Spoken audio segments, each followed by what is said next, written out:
Hello, hello, hello. Matthew, what's happening? Good evening. Michael. There's always a Michael.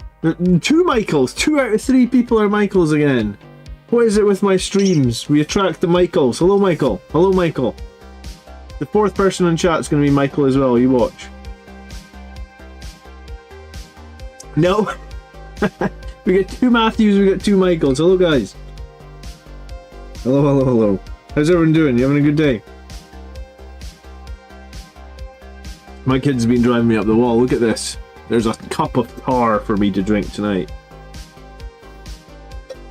No sugar, no milk, just black. Like my soul. Todd, hello. Slim, hello. Darryl, what's happening? Sean, hello. Mike's had a terrible day. His son is poorly. I'm sorry to hear that, Mike. It's so frustrating, actually, when your kids are ill and you don't know what to do, and it's the worst. It's the worst thing in the world, honestly. Especially when you feel like you can do nothing to help them. Hope things improve, Mike. How are you, anyway? Alright, I'm not entirely sure what colours I am painting tonight, but we're gonna start with something maybe like Celestia Grey.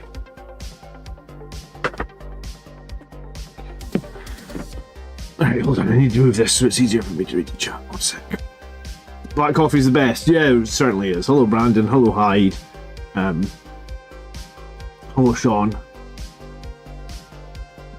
me just move this. I think it's next week that the Combat Patrol comes out, right?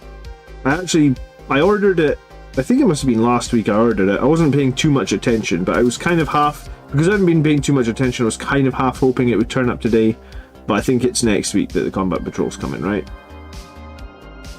So I think next Saturday, I got my delivery of pieces from Only Games. Anyone that ordered the physical pieces of the Crimson Lords, I got my delivery. I think it's here. So I got my physical version of the Only Game stuff. The quality of my bits are fine. I've seen some horror stories on Reddit, but mine are good to go. Like, there's a Dreadnought part. Let me see if I get the wings, because that's the one that I saw on Reddit that were really poor, right? No, it's the other one. So I got the Dreadnought, I got the Death Company, and I got the Sanguinary Guard. I actually ordered 2 of everything. They only sent me 1 of everything, which was kind of weird. So I had to contact customer service anyway to say you messed up and you only sent me half my order. Fortunately, I actually videoed myself opening it. So if I was waiting for them to say, we definitely sent you it. And I was going to be like, no you didn't, look, here's the video of me opening it. So there's one of my Sanguinary Guard wing sets. These were looking pretty bad on Reddit. But mine seemed fine. I mean, there's maybe little marks here and there, but I mean, it feels like nothing a quick go over with a hobby knife or a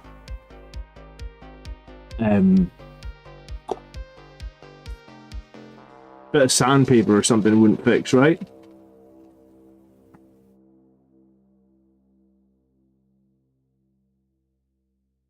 I don't know, I mean, mine seem fine. Maybe you get higher quality if you print them at home, but I feel like I'm fairly happy with what I got.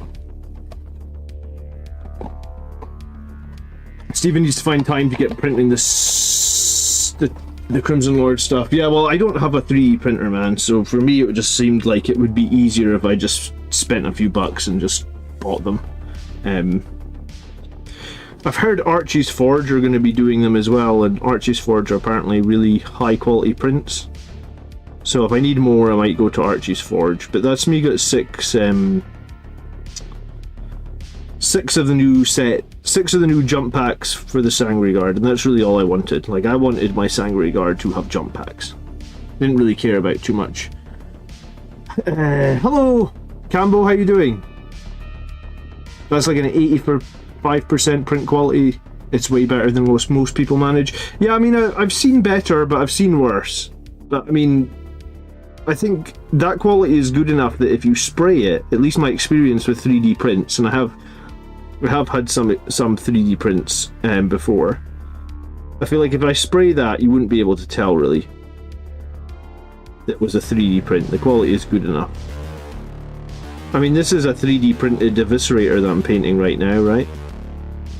This is actually the Grey Tide Studio eviscerator. I just got some of them early because obviously I did that video to support the campaign.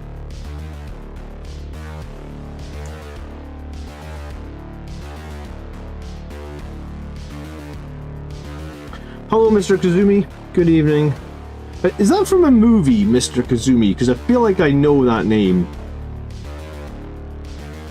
I offered you a 3D printer. You said no. I've got nowhere to put a 3D printer, Matthew. I was actually trying to sell some of this. Like, I am selling something out of my room. Like, this is my hobby room. I'll show you what I'm selling because I need to sell some stuff because I'm at the point where like I don't have a lot of space. The smallest room in our house is like my office, right? This is the smallest room in our house. I've put up a bunch of shelves, but I've still managed to fill it all because I buy games that I don't even take out the cellophane. I really want to play this game. You guys ever seen it? Aliens. Maybe I put on my big camera. Right, Aliens. Another glorious day in the core. I've never played it. It's in cellophane. I really want to play it. I just don't have time. So I've got a few games like that I really want to play. So what I'm selling is this.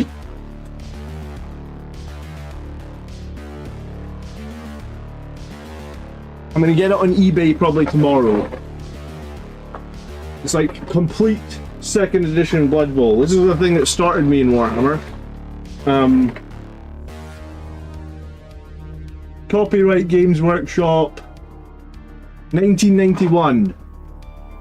So I'm going to try and list this on eBay tomorrow, hopefully.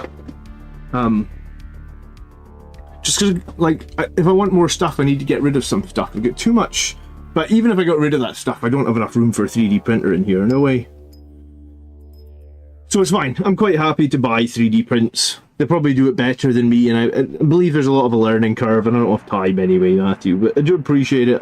I mean, from what I'm hearing, Archie's Forge is really good. So I actually reached out to Archie's Forge to see if there's any way we can work together, because like I noticed that they're already selling some of the pieces from Grey Tide over on Archie's Forge. So like you can just buy 5 of the new Sanguinary jump packs for like $15. Perfect. That seems simpler to me than trying to buy a 3D printer. I've had this wet palette for like a year and I've still never used it. I just don't have time. Sean's got the same one.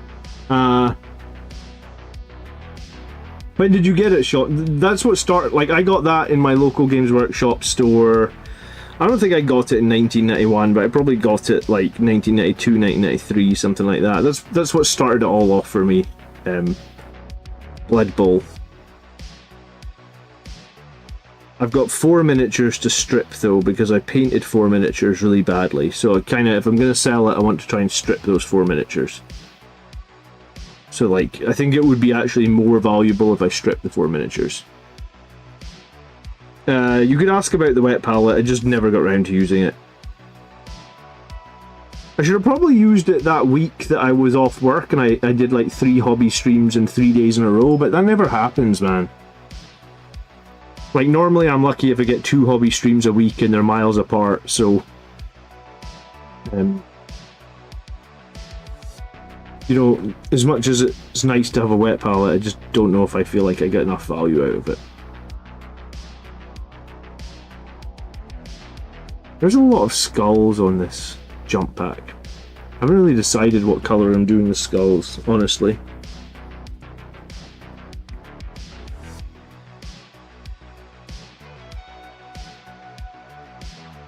Brutalis or Death Company Dreadnought? I think Brutalis. I don't see the... I don't see the strength in the Death Company Dreadnought. Like, you're paying a bunch of points for it. I don't really see very much strength in the points you're paying for it, I'm afraid.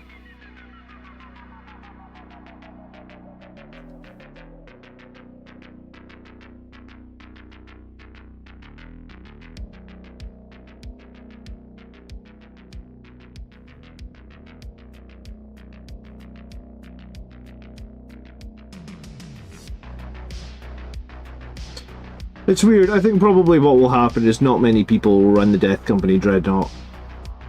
And I expect it will go down again in points, maybe at some point. Or they'll just leave it at 180.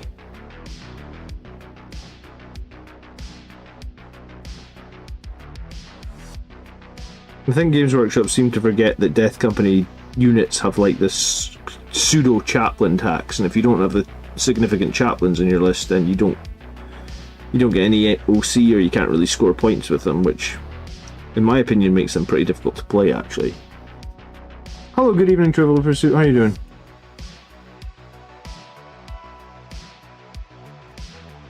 Michael says that he likes the Reaver mob dolls, it's just a shame they're rubbish. There's a big debate going on about Reavers right now, Michael. Some people are really thinking that they might be worth playing at 75 points.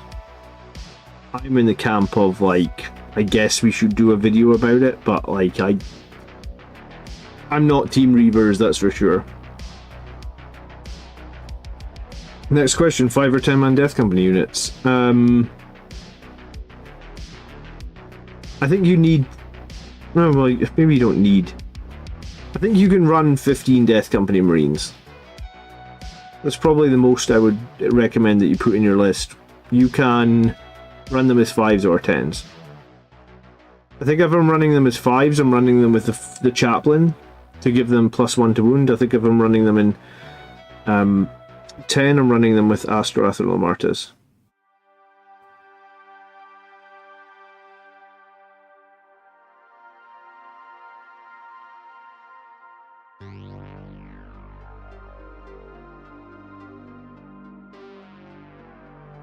I still think that Chaplain with 5 Death Company Marines is really good for the, whatever, 205 points you pay for it. They can kill a lot of stuff. You know, it's a lot of chainsword attacks, it's a lot of power fist attacks, it's a lot of eviscerator attacks, they're all +1 to wound. For 205 points, I think it's totally competitive. I think it's pretty strong, really.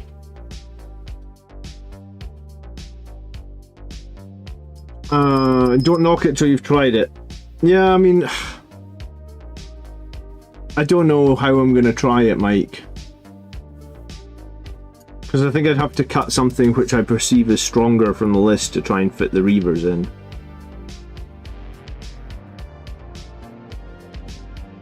So I guess we'll have a look at seeing if we can fit in Reivers, but like I really don't know how I'm going to fit it in or how I'm going to try it.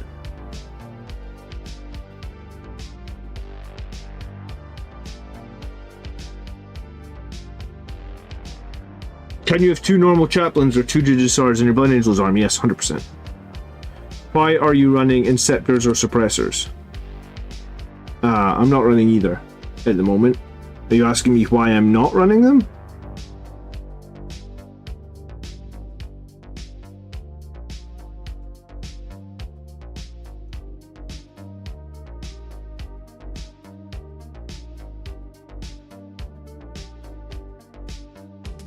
No, I'm not running either. I think Inceptors are fine to run. I think Suppressors are probably pretty decent to run with their new rules as well. I built a list when the new Codex comes out, and I feel like I've still got a few more games to figure out if that list is good yet. I was hoping to get a game against Miles' Thousand Suns pretty soon, to give that a test, to be honest. Because Thousand Suns are supposed to be a bit like the boogeyman right now. What's your thought on 3D printed proxies? I mean, my thoughts are irrelevant, dude. If you're taking them to a tournament, I guess that's what's relevant, right? What are your tournament organisers saying? Do I have 3D printed models? Yes. Have I run 3D printed models to a tournament? Yes.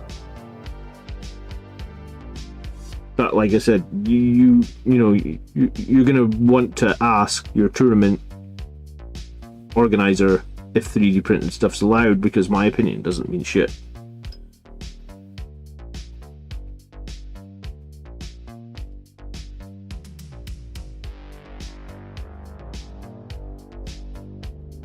At least that's how I feel. Anyone else getting the combat patrol? You're getting it early? How come you're getting it early? I assume mine's going to come next Saturday.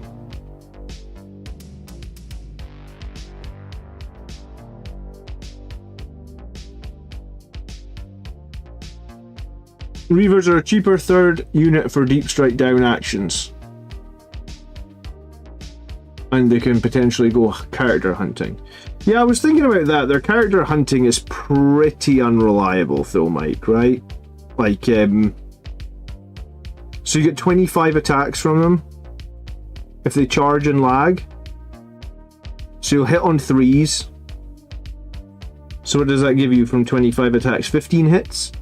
Your strength 6, so into an enemy character, let's say he's toughness 4 or 5, it's 3s again. So your 15 hits becomes 10 hits. And then because there's no AP, they'll save on 3s, I'm guessing. So your 10 hits becomes 3.3 failed saves. So like, typically they're not going to kill any character that's got 4 wounds. Or it's going to be like 50-50 if they can kill a character that's got 4 wounds. If the character's got 5 wounds, statistically they shouldn't kill him. Yeah, do their guns have precision as well?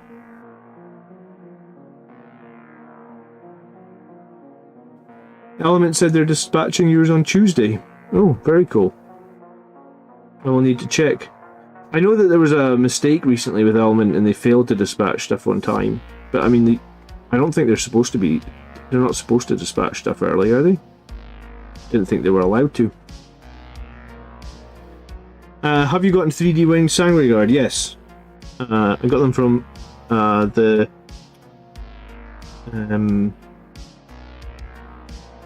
Crimson Lord. The Crimson Lord set is the ones that I've got.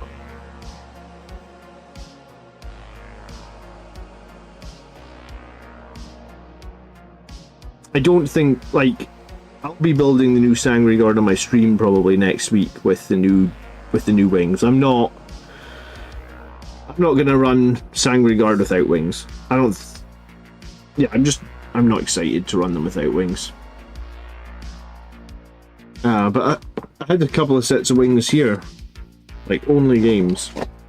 They sent me these wings. I mean, I bought them. They didn't send them for free, but that's the wings I've got.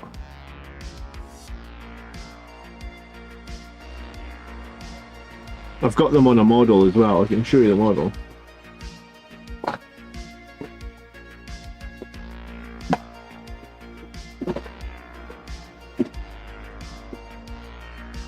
That's the model.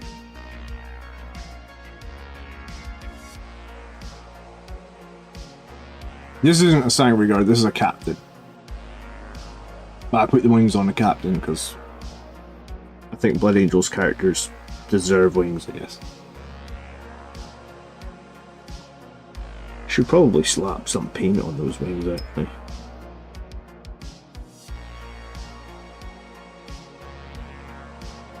So they can see them a bit better than white.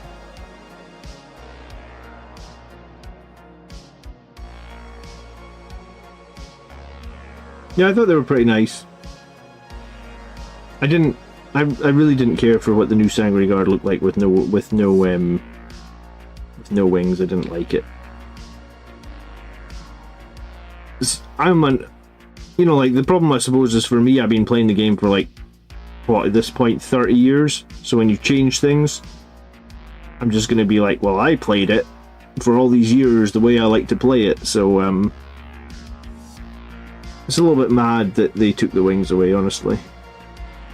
Especially when all the art on like the new Codex and that still had all the guys with the wings. All the Joy Toys that got released had wings. Didn't really make a lot of sense. I actually put wings on my Dante as well, you know that, right? Because I mean, I know Dante has never had wings, but I guess I love the wings so much I thought, Dante, you know what? You deserve a pair of wings. You've been leading the chapter for how many years now? You can have wings too, buddy. I'm not painting this model right now, I'm just throwing some paint on it so it'll be easier to see the wings, because the white reflects the camera. The Joy Toy with the old wings, yeah, but all the art in the Codex is the old wings as well, is it not? Like, the art on the front of the starter box is all that sort of good stuff. Brandon says, any tips for starting out? Dude, I mean, I've in the last couple of weeks, I've done 2 or 3 videos for armies, for new players, right? Is there a tip beyond that you're wanting to know, or, I mean, I've done videos on, like, how to play the Jump Pack Marines, I've done videos on how to improve your combat, I've done videos on where to start in terms of building your first list. Like, what do you need beyond that, Brandon? I mean, if, you know, tell me, because if there's a video that I haven't done, I can make it, right? Like, what are you looking for as a new player?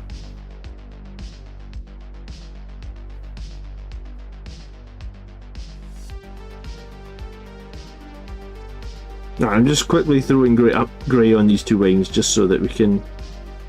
Because every stream, someone's like, have you got wings? I'm like, yes. So this way, at least, they won't just brightly reflect against the white of the light. It'd be a little bit easier to see. Feeling Salty says, I'm new to the hobby, but I dove straight in last month. My family bought me the ultimate starter set, and I dove into lore and bought the Blood Angels box and pre-ordered the Blood Angels Combat Patrol. Sounds like you're on to a winner, Phil. What's your question? I added Dante, a Sanguinary, and the Priest. Oh, okay. No question. Just you've started. Welcome.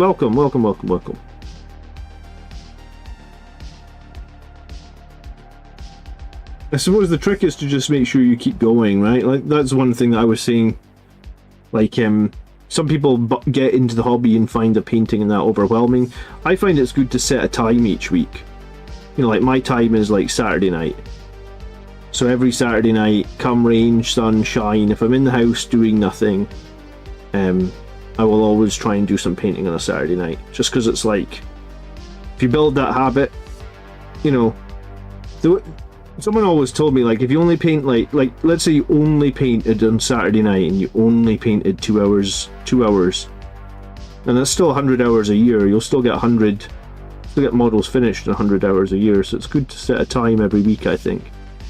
I always find when I set myself a set time for painting, because sometimes, like, if you're trying to paint a unit, you can be unmotivated, right?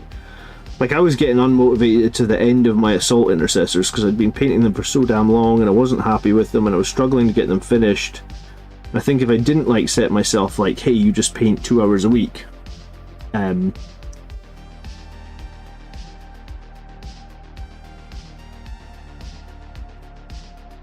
Mike, if you want to paint your death company, just paint your death company. We didn't agree a date on that commission.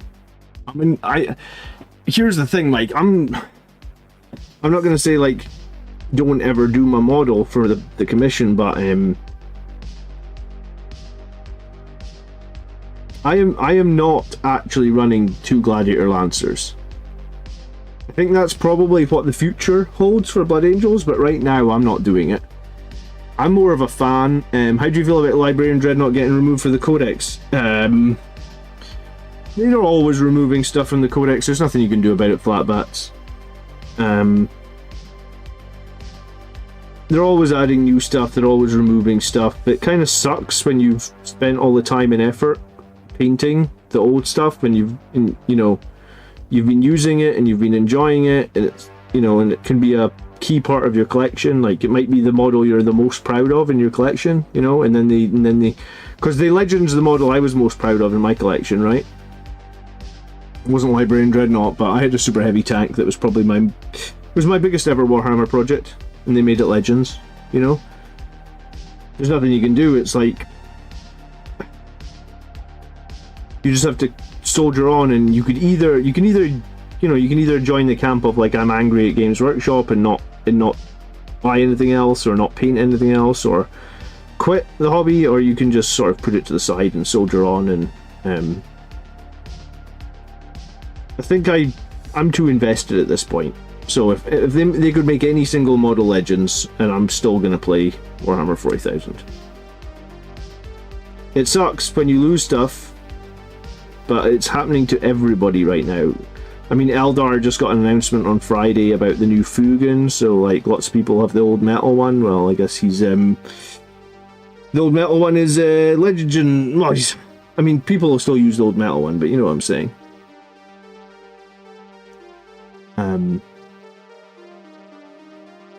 Mike says, I find if I must paint, I'm more likely to quit the session early. I find I get into it and then the time runs over.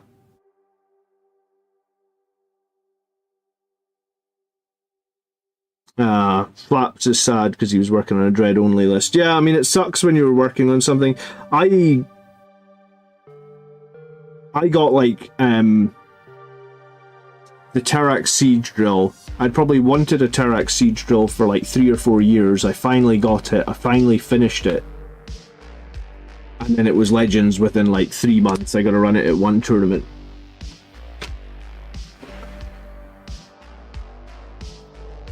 Is an argument for taking Mephisto and the Sanguinary on the list. I mean, I think you can take any character you want in the list. Depends. Like, Mephisto, I think, is somewhat competitive. The Sanguinary is also somewhat competitive, so if you want to run both of them, yeah, I mean, you probably can. Is it optimal, or will we see pro players running it? I'm not sure. What's the light I'm using? It's a ring light. Well, it's actually a magnifying glass, Phil. So it's a 300% magnifying glass with like an LED in it. The LED is different settings as well, so you can go like super bright or bring it down a bit. I like it, but I think that once you have a ring light like this with a magnifying glass in it, it's hard to paint without it afterwards. So you kind of become dependent on it. Like if I don't have my magnifying glass, I literally can only really do base coats these days. I just find that I don't have the eyesight or the vision to be as accurate as I would like to be.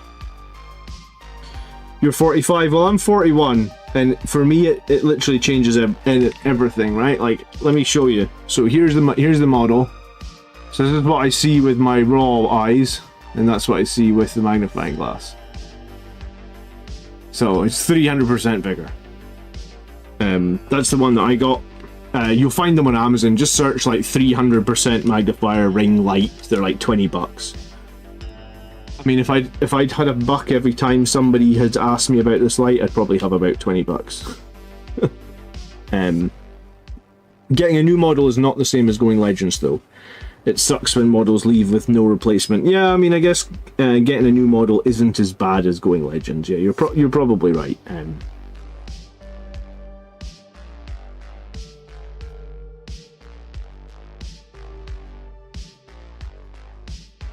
Because in the case of like the new Blood Angels models, I'm still using a bunch of the old ones. And I probably will be for a little while.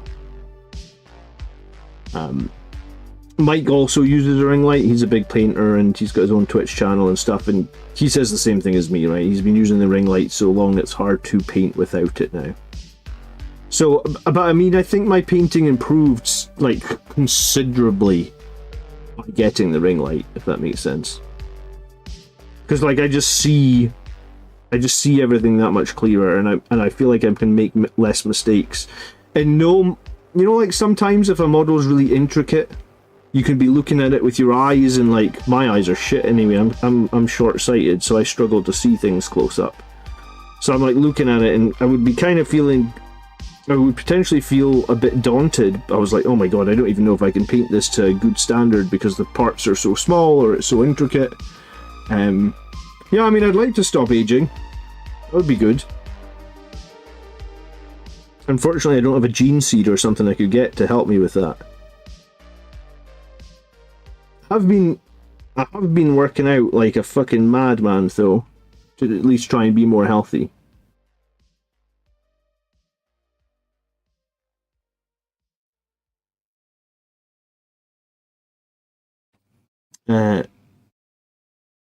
Yeah, well, I think if you are in the realms of my age, like 40 plus, and you don't have a magnifying glass, even if you just use it like at times when you paint when you're really tired, I think it's worth its weight in gold. I can see a lot. It takes a hot minute to get used to it, because obviously your movements are like exaggerated, I guess, because you've got such a zoom. But once you're used to it, I think it's so good. I'm doing a challenge against Marius this week. I found out he had an Apple Watch, and I was like, Marius, I'm challenging you. So we're doing like an Apple Watch challenge this week to motivate each other and to try and be healthier, I guess.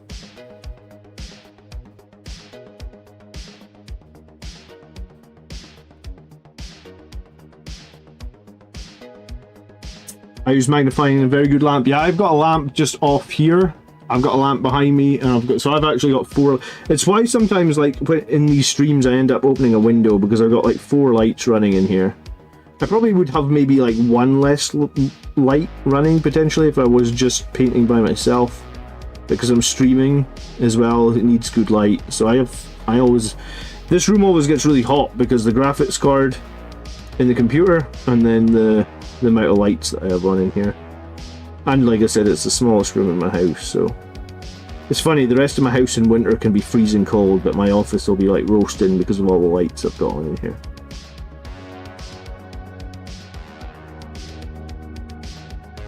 I was working on converting Tycho Seth, a jump beast, and Librarian Dreadnought until the Codex announcement. That's the worst, man, when you're like...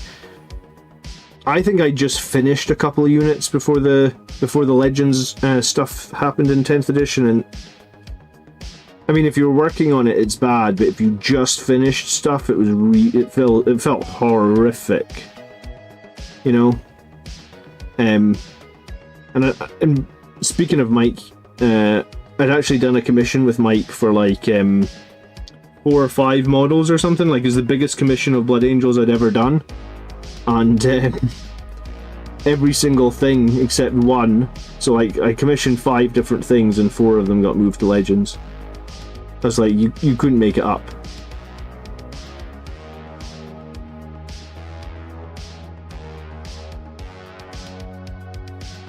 I think when I sprayed this guy, sometimes when you spray, like when I sprayed him, the black didn't get all into every single nook and cranny here, so I'm just having to touch up some bits of black that apparently my spray job didn't quite hit. I think it seems okay, but there's definitely a couple little bits where like the black spray didn't get the greatest coverage.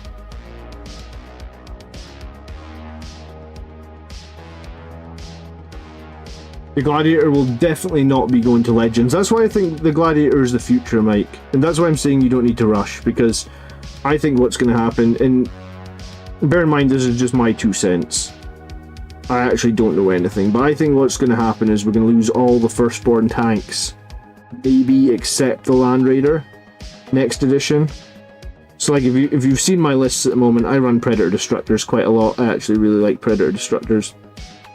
I think they're a very strong unit. I think I actually borderline prefer them to Gladiator Lancers. But the reason that I'm getting Mike to commission me a second Lancer is because I think that, like I said, I think the Destructor will get made Legends.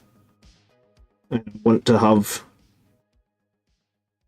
double Lancer for when that happens. I mean, a lot of people have already adopted double Lancer, right? I just haven't. But then it really comes down to your meta, right? Like in my meta, there's always Death Guard. And Predator Destructors are so good against Death Guard. So I always end up having some... always find my Destructors being really useful. So it's why I keep fielding them.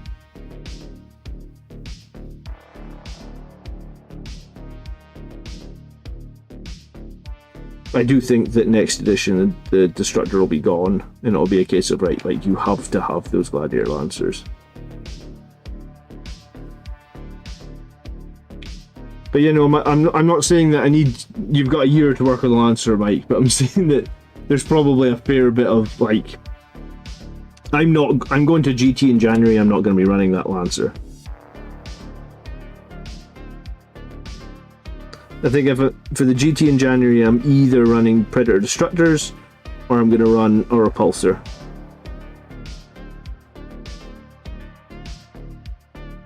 But then you guys already know that I don't run the meta just like everybody else. I run my own shit that I think is strong because I like to do my own thing. I'm weird. I'm stubborn and I'm weird. I don't like to copy the status quo. Howdy, Frank. I'm not sure about the Predator. They're still going to be made for CSM. I mean, I would love it if they would keep the Predators, dude. I really think that part of the reason that I won that GT that I just won was because of the Predator. Like, my Predator Destructors carried me in a couple of games. They're such a good unit. They work so well in Blood Angels right now, but I honestly do not expect to see them in 11th edition. I think they'll kill them all. Maybe they won't kill them for CSM quite yet, but I think they'll kill them for Marines. They really seem dead keen for Marines on making units that have a single purpose. You know, like the Gladiator Lancer can only kill tanks or other vehicles. The Gladiator Reaper can only kill infantry. The Valiant can only kill elites, you know, like they really don't like making things that can do multiple purpose anymore for Marines. And in a way they kind of tried to do that with the Death Company, right? Like, they took away a bunch of the power fists, they dropped the strength. Like, they really don't want Death Company killing big vehicles or knights anymore, right?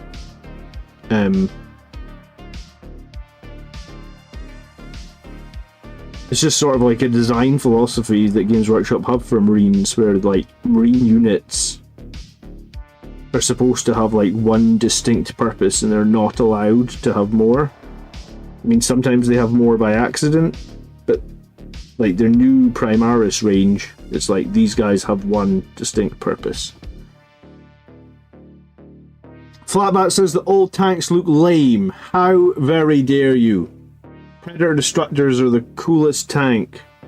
They've been the coolest tank for 20-something years. I mean, they do look a bit dated, I'll give you that.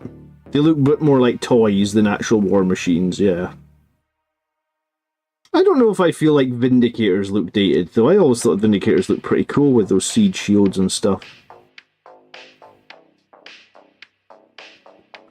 Greetings from Germany, hello.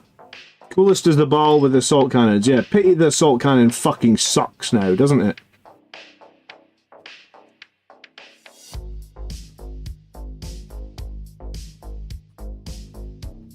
Assault cannons literally have become the worst weapon ever.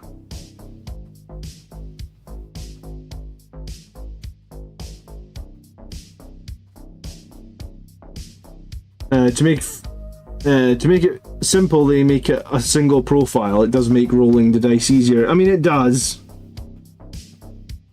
There is a big part of 40k that has shifted to like new player accessibility, I guess, over the last couple of editions, haven't they?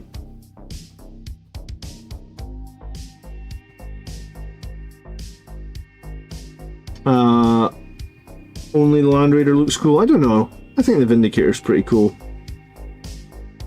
I actually don't think the Whirlwind's a horrible sculpt either. I kind of always liked the Whirlwind with its big missile array on top, you know? I think it's pretty cool.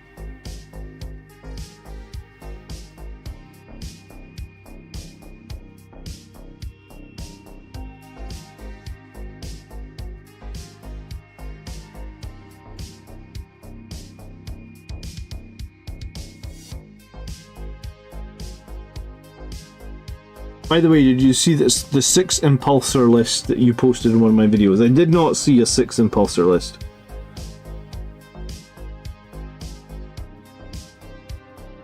Six Impulsor sounds a little crazy. It's probably not going to actually be that bad though. How many points is 6 Impulsors? 4.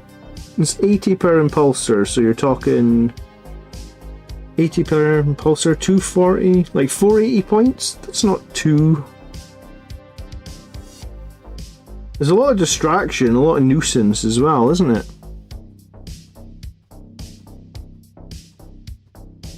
Yeah, I do think that I do agree with you, Frank, that I do think Primaris would probably benefit from some like ground-based tanks. Like, I don't know if they all need to be the floaty nonsense, do they?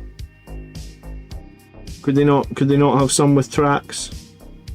I mean, maybe it made sense at the start of Edition when all those tanks could actually fly, but they very quickly became, like, the flying part of them became pretty exploitable pretty quickly. So they lost fly and they lost anti-grav, like, I don't know, probably within like 6 months of them, because people are just like taking impulsors and like parking them on top of buildings and stuff, right? So they really lost their fly ability pretty quickly, I feel like. You call it the parking garage. 6 impulsors, yeah. 3 Blood Angels captains, 3 normal captains, and then take 6 squads of assault intercessors. Actually sounds really good. It does sound kind of good. How many points is the assault intercessors the captain and the impulsor? 80 plus 80 plus 75, so like 235? 235 times 6? Would be 1200 plus 35 sixes, so like 1410 points, is that right? 6 impulsors with us. You know what? Maybe there is a use for those fucking 60 assault intercessors I've got. Hello, David. How you doing?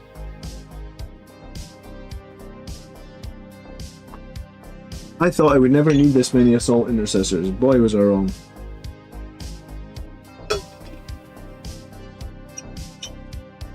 I've spoken about using Outriders. What about using ATV?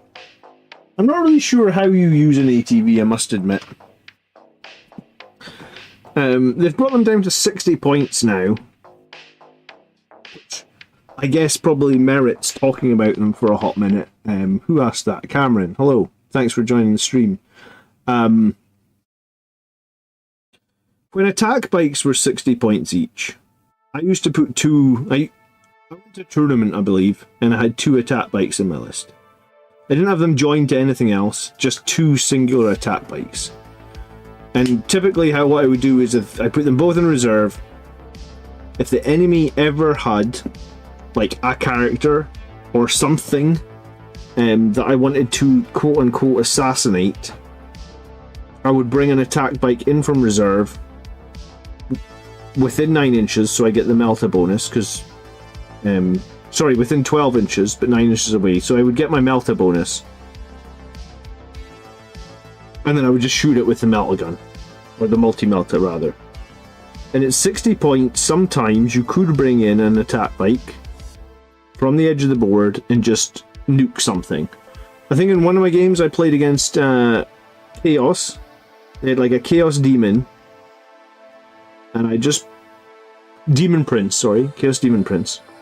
I just brought an attack bike from the edge of the board, shot it with multi-Melta, hit it twice, wounded it twice, it filled both saves, and then I rolled a double 6. And because I was in Melta range, I just instantly did like, I guess that would be 16 damage? Because of the Melta 2. So I just instantly did 16 damage to a Demon Prince with a 60 point vehicle, and it was glorious, and my opponent was upset, and it was the perfect anti-Demon Prince for my Blood Angels army at that point in time, I guess. But I mean, Melta doesn't have the same strength, or it doesn't have the same strength as it had before, because before it had, like, it had strength 8, but like everything had toughness less than 8, right? So Melta isn't quite as good as it was. But could there be a way to play those Invader ETVs? Yeah, I mean, there's probably a way. You know, if you think about playing against Eldar as well, they always have like stupid characters in the backfield, lone operatives. Well, if you put one attack bike into reserve, or Invader ETV as they're called now, because attack bikes don't exist, and you bring it in, could you snipe away one of their lone operatives, then it could be a meaningful trade? Yeah, of course it could be. Are many people trying Invader ETVs? No. And I guess this is the first time they've been, you know, when a unit comes down in points, then people start looking at them. I guess it's 60 points. They can do actions. They have 8 wounds. They could snipe something like a character that's lone operative. Is it the worst thing in the world? No. Would I attach an Invader ATV to an Outrider squad? I think no, because I think Outriders are probably going to try and get into melee at some point. And the Invader ATV can't shoot if you're ever in melee, so I don't really know why you would attach it to an Outrider squad. I think if I was going to attach anything to Outrider squad, I'd just attach more Outriders, or I'd have another Outrider squad. If I was going to run an Invader ATV, I'd probably run it in reserve like I just talked about. I don't think it is quite as good as it was before, but I think there is definitely armies where you could just be like, I've got an Invader ATV in reserve, I'm going to bring it in to try and snipe something. It's 60 points, I don't really care if it dies. If it lucks out and like instantly kills like a Demon Prince, or it could kill quite a lot of, you know, like 2 strength 12 melta shots.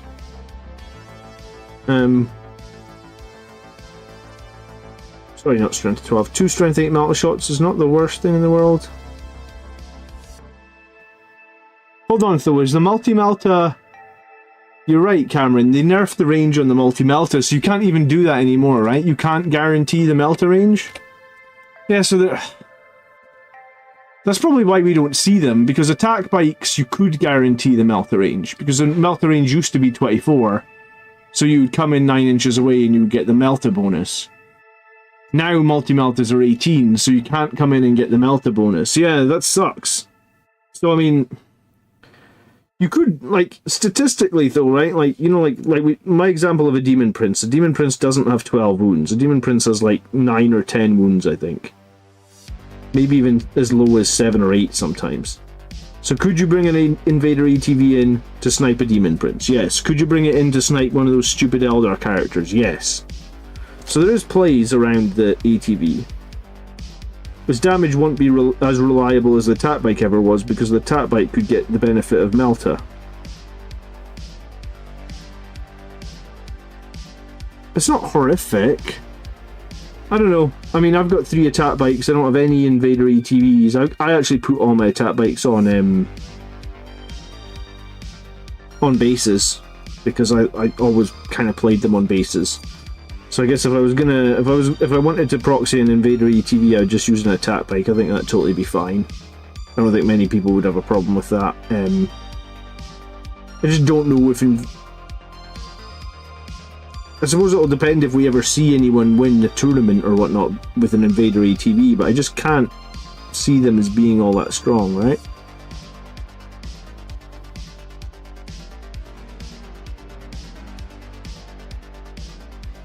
Cambo, you're like a...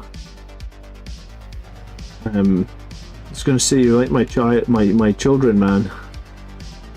You're obsessed with the Reivers. How many Reivers have you actually run in a game then? And are you leading them with anybody? And like, what are you actually... I don't know, man. Is Reivers... is there a joke behind Reivers? The joke is that they used to be absolute dog shit, and they've been dog shit for about the 6 years since they were released. They've been dropped in points for the first time ever that people might actually think that they might get some play, I guess. And the joke is that most of us that are sane still think they're dog shit, but some people are convinced that they're going to be good now. Or they're worth a try now. I mean, I'm not against trying something a couple of times. Occasionally you try something and you do really like it.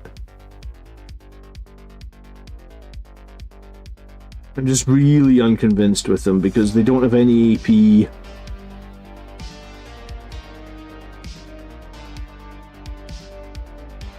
At the start of 10th, I was using them every game with Lieutenant for the drop and move and charge with precision. Oh yeah.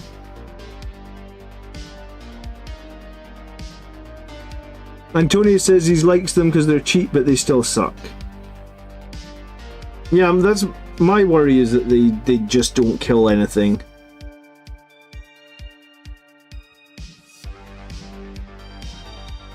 You know, like one of the lists that I was afraid of at that tournament that I won had like 18 Death Shroud Terminators in the list, and then just like a bunch of Death Guard tanks. So there's like nothing in that list that was easy to kill with AP0, and I think that's my concern with them, is like I've had AP0 stuff in my list when because I run scouts, right? Scouts are AP0. You guys, like, I run my scouts with combat knives. I don't like them with guns because I always feel the scouts with guns, like, you don't get enough shots. The shots you do hit with, you never wound with. Again, it just comes down to lack of weight of fire. So I ran scouts, multiple tournaments, multiple games with scouts, and scouts basically have the same profile as the Reivers, right? They have a combat knife. In fact, scouts could actually be seen as better because at least the sergeant gets a chainsword, right? And like the scouts really struggle to do damage to anything. Like occasionally you charge in with the scouts and they'll chip off like 1 or 2 wounds. I mean, you can occasionally kill like a squad of guardians or something, but Felix says, yeah, there's a bit of a misconception about Reivers actually, because Dante's aura does not help Mephiston. Well, I guess the misconception is Dante's aura does not help Mephiston at all, and it's bad wording, but it's rules as written. Mephiston's ability says the enemy take a leadership test. Dante's ability reduces battle shock. A battle shock test is not a leadership test. A leadership test is a separate test. Some people might have been confused by that, because I think I was confused by it originally. But a battle shock test is not a leadership test. A leadership test is a different test that still uses your leadership value. It doesn't affect you the same way as battle shock. So Dante's ability doesn't actually stack in any way, shape or form with Mephiston's. The Reivers ability for -1 specifically says on it battle shock and leadership. So the Reivers ability does help Mephiston because it specifically says both. I just don't know if I feel like it's good enough. Must have units in Blood Angel's army. I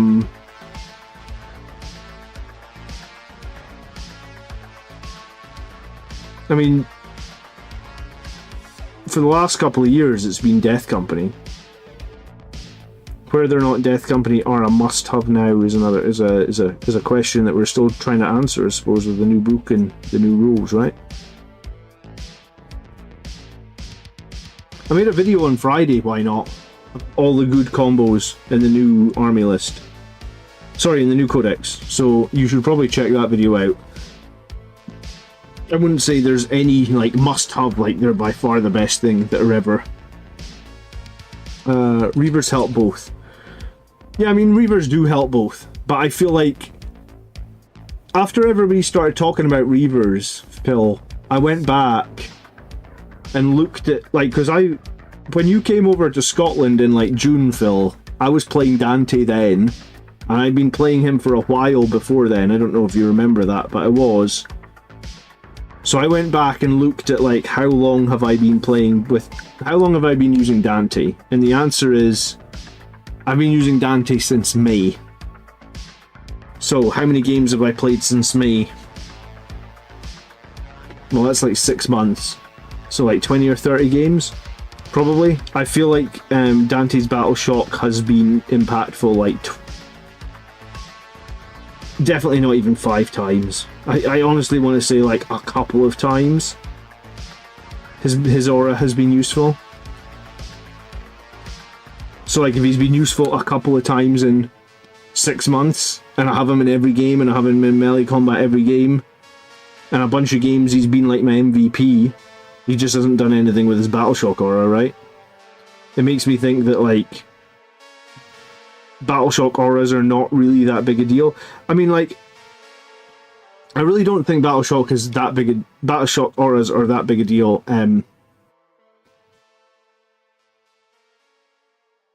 Don't want to sound big, but I've won as many tournaments in 10th as you with Dante. Hello, Marius. I was going to say, hold on a minute, Marius. Let's see what the Apple Watch is telling me. It's telling me that you need to get out for a walk because you're losing by 200 and some points. So before you come in here and run your mouth, just remember... Oh, here we go. You got some exercise to do, man. 3 hour... What's what? 2 hours, 30 minutes till midnight? You don't want to be falling behind on day one. But hello, Marius. You are out right now. You're actually exercising. God damn it. Okay. Alright, let you off.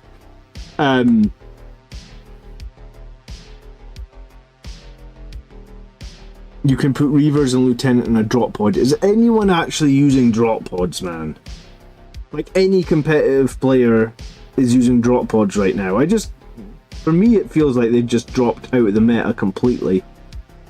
Were you using a drop pod at the GT, Phil? I feel like I just don't ever come I feel like in last edition, even in 8th edition, like I felt like it was quite often you would see a drop pod. Now I just feel like you never see them. Dante won your painting competition. Congrats, Marius. Like I said, your painting always blows me away on Twitter. Well done. Not competitive, but I do. Yeah, I just don't really rate drop pods at the moment. Lamarta's offered 1 box of Sanguinary Guard and he needs to order a second one. You know, you could just rebase a bunch of your firstborn models, right? That's what I've done. It's probably going to be 6 months before I use any of the Primaris Sanguinary Guard. I'm going to rebase. I already rebased 12 of my Sanguinary Guard. I'm trying to decide if I'm going to sell some of the firstborn ones I've got, or maybe I'm going to put them in my Legends display cabinet, I guess. My Legends display cabinet is getting too big. Too much Legends to put in here now.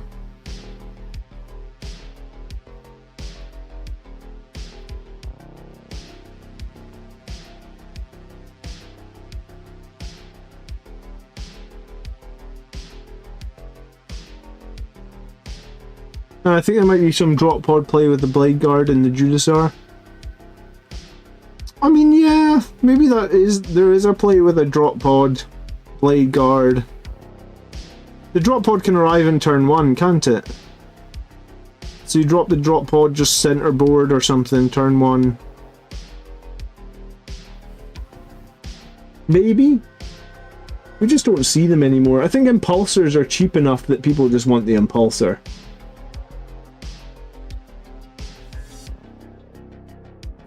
Steven says you think Death Company Dreadnoughts are good for scaring players, but they're not good options against good players. Yeah, I kind of agree.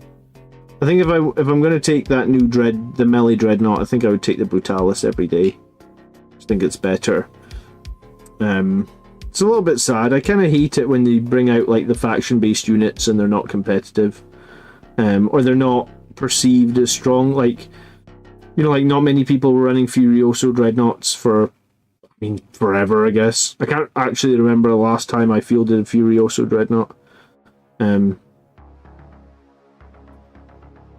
It always actually confuses me when they put out data sheets for stuff that's just not good, period, and it just stays not good, because it's like, what was the point in making that data sheet?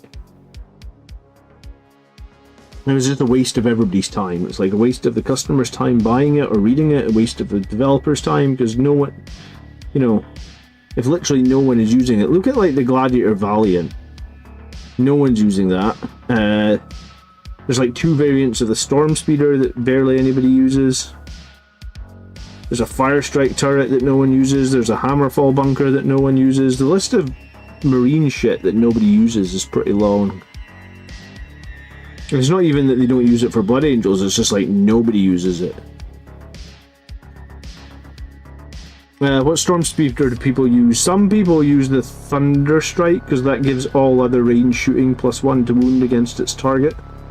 And there is some serious value in that. I guess like if you were running like Dreadnoughts with those plasma cannons, you know, d6 +1 plasma shots. If they're getting +1 to wound, could be pretty devastating into.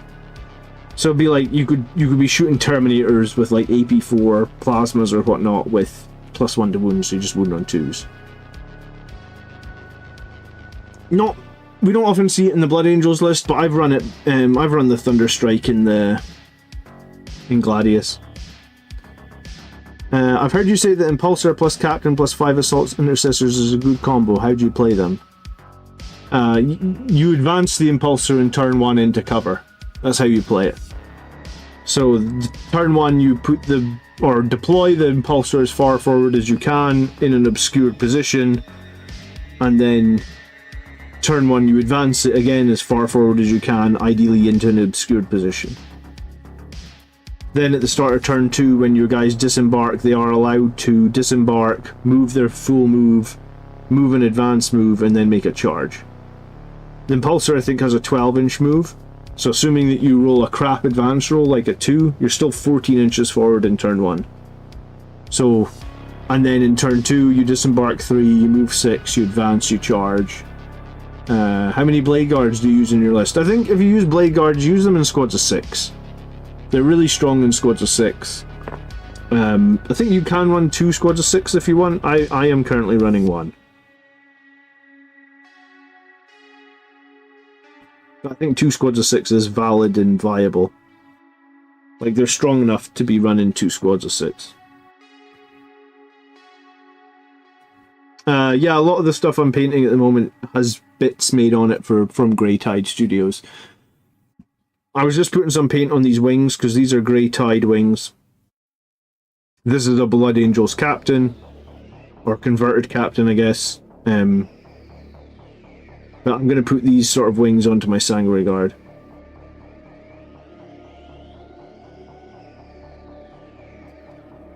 Do you like the Sanguinary Priest with a Stern Guard at all? Not really, but I did mention them in one of my videos.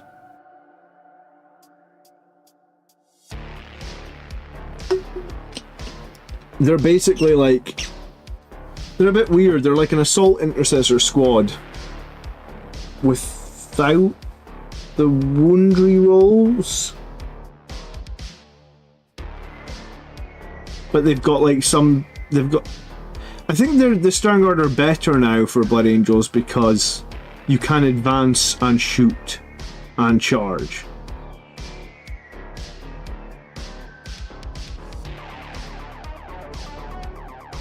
Each time the model makes an attack against your Oath of Moment target, reroll 1s. So that's the thing, the Stern Guard want to be attacking your Oath of Moment target. They're not the cheapest, like you're 270 points for 10 Stern Guard plus a Priest. I mean, you do get 30 potential devastating wounds. Realistically, you're probably going to hit like 6 devastating wounds, and then you're charging in with like a boatload of chainsword equivalents. I mean, it's not the worst for 270 points. I'm not sure it's like blowing me away. Like it's not like I'm not like looking at the numbers going, oh my god, I should be running Stern Guard, right? Hello Ryan, good evening, you well? Would you rather a Chaplain... Would you rather Terminators with a Chaplain higher than Blade Guard and a Judicaur if the Chaplain is the Fight First enhancement? I think Terminators with the Chaplain and the Fight First enhancement is very strong. I think I think Blade Guard with the Blade Guard with the Chaplain and the Fight First is also very strong.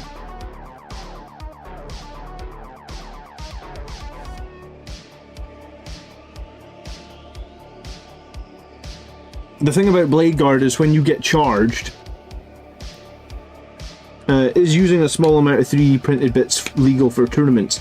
If you're playing at like a local place that's not Games Workshop, I feel like 9 times out of 10 you are fine. You just need to check with your tournament organisers. Only if you're playing at Games Workshop events that 3D printed stuff becomes a problem, because they don't like 3D printed stuff at their events, because obviously they want to sell you their models. I don't really typically go to Games Workshop events because where I live, the Games Workshop doesn't do 32 player tournaments, they only do smaller tournaments.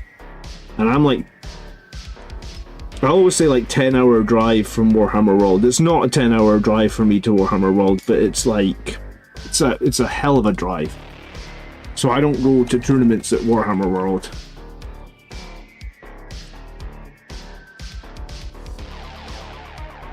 Let me see. Let me tell you what my drive to Warhammer World is.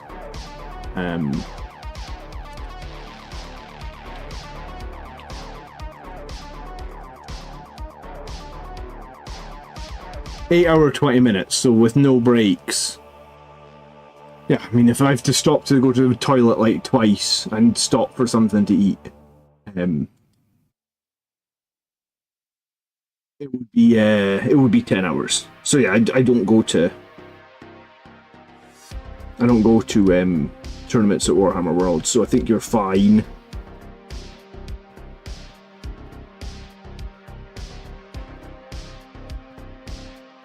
But no, I think it's totally fair. Like, if you want to go to an official Games Workshop event, you need to have official Games Workshop models. In that case, what I'd probably do is, like, I'd make my 3D printed guys look as cool as I can do. And I'd just make some bog standard guys with 3 colours on them to take to the Games Workshop events. It took Marius 10 hours to drive with an electric car. Yeah, well, I'm still on petrol, or diesel rather. But yeah. So I don't go to Warhammer World. Last time I was in Warhammer World was, I think it was 2018. I enjoyed it, but it's a very long distance out the way for me. I don't really enjoy driving. Like, I live so far north in Scotland, it takes like Google doesn't, Google Maps doesn't really account for like crappy roads or anything like that. That's like optimal travel times. So it takes me like 4 or 5 hours to drive to like Edinburgh or Glasgow, which are like the big cities in Scotland. So I don't know, I feel like by the time I drive to Glasgow I'm tired enough. That's like 5 hours driving. Scotland's quite a small country, so driving like 5 hours to me is like quite a long drive. I mean, I can drive more than 5 hours, but it's not something I get very excited about, right?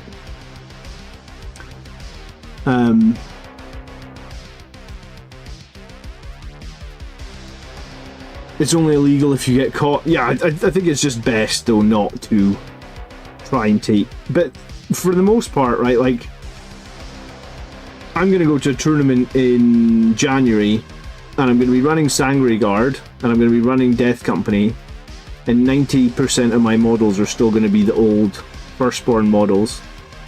I think I will have literally no problem. As long as they're on the right size bases, I think there'll be literally no problem.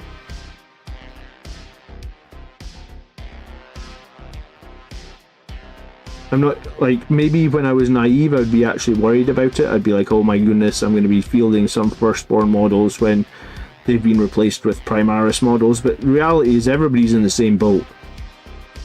And like, someone in the stream said they're like 45, I'm 41, right? So like, we're all adults, we all have responsibilities. Like, I literally didn't get to turn my computer on today till I came on stream, right? Like, the whole day I'm like spending time with the kids and running around after them, and we're actually trying to potty train Michael at the moment, so like every hour we're trying to take him to the toilet so he doesn't wet his pants, because he's learning potty training at the moment. So you know, it's other people will be there with proxy stuff. I'm gonna go to the tournament in Inverness. Did you meet, I don't know if you met Kenny at RGT, Marius. Kenny was playing Knights. He was playing Chaos Knights. He runs a club in Inverness. It's called Lock and Loaded. If you want into the Discord, ping me after this and I can get you an invite. So they've got an event in January. And because I can go and come back in the same day, I don't need to stay over at night. That was kind of the swing vote for me, because Like, it's easier to sell it to my wife. You know, it's like, I will be gone in the morning, but I'll be home in the evening.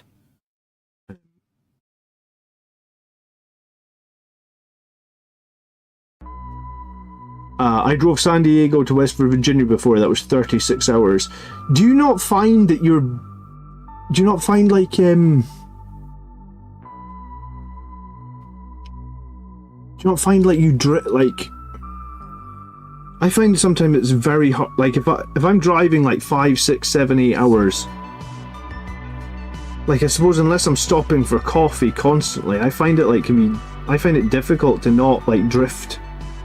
Like, to start drifting to sleep or something like that. Even if it's just the fact that you're just sitting there on a straight road with nothing doing. I mean, I could be listening to an audiobook, or sometimes I'll put on like music and stuff, but I find it dangerous. I find it difficult to drive. I just get tired and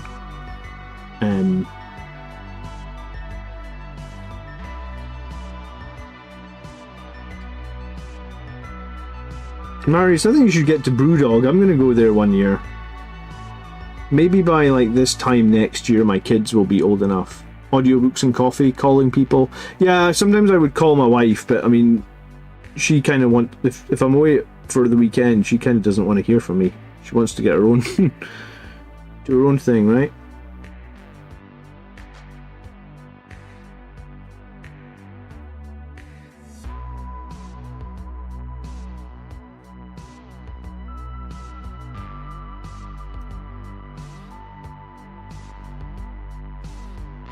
I'm just one of these people that needs to be active in doing something. Like if I'm driving around a town or something, you know, like with lots of junctions and stuff and I have to think about it, it's fine. But if I'm just sitting on like a motorway in cruise control, I fucking hate that. It's just like, oh my god, like I'm just sat here going in a straight line. Sometimes I could feel myself like nodding off a little bit. I'm like, I gotta pull over and like get some fresh air, and I hate it. Absolutely hate it. Maybe it's different if you're in the car with someone to chat to, but usually when I go to stuff, like if I was going to a Warhammer tournament, I'll be in the car by myself, right? I actually had a ticket for Brewdog, but ended up cancelling because it was immediately after GT. Oh, okay. Yeah, I mean, I think there was actually a Brewdog tournament today, because I think Andrew and Miles and Colin were at the one today, because they actually messaged me and they were like, you should be here, and I was like, I am looking after the 2 Muppets this morning, so I'm not there.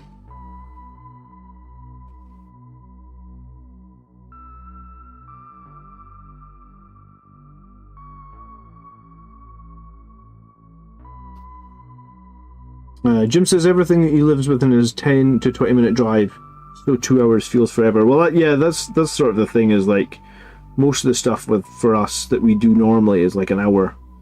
So the second you ask me to drive like 8 hours, I'm like, ugh.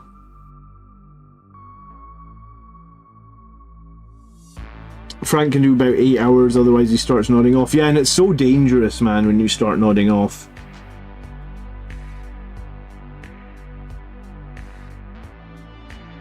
Last time I came back from America,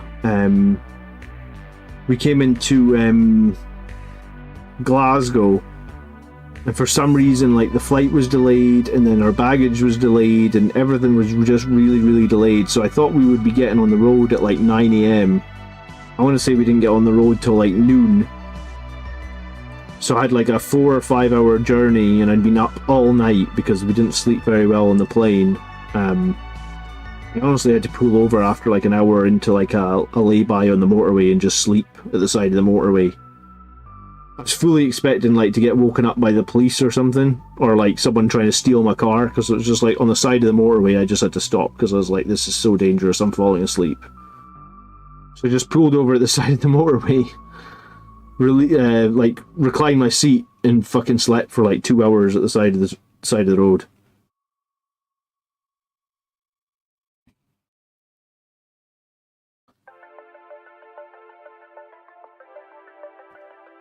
But yeah, random ass topic, we're on driving, but yeah, so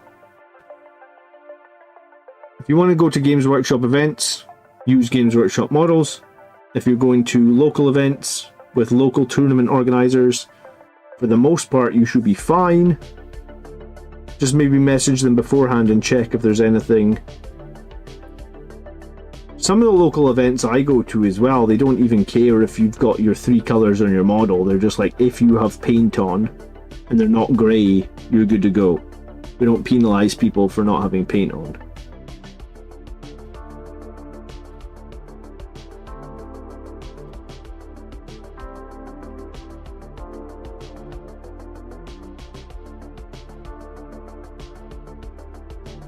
Usually for me going to a tournament, I try and have 3 colours on everything, and I try and have some either like the base painted like this or some texture paint on it. I like to have at least feel like I've put in an effort, yeah?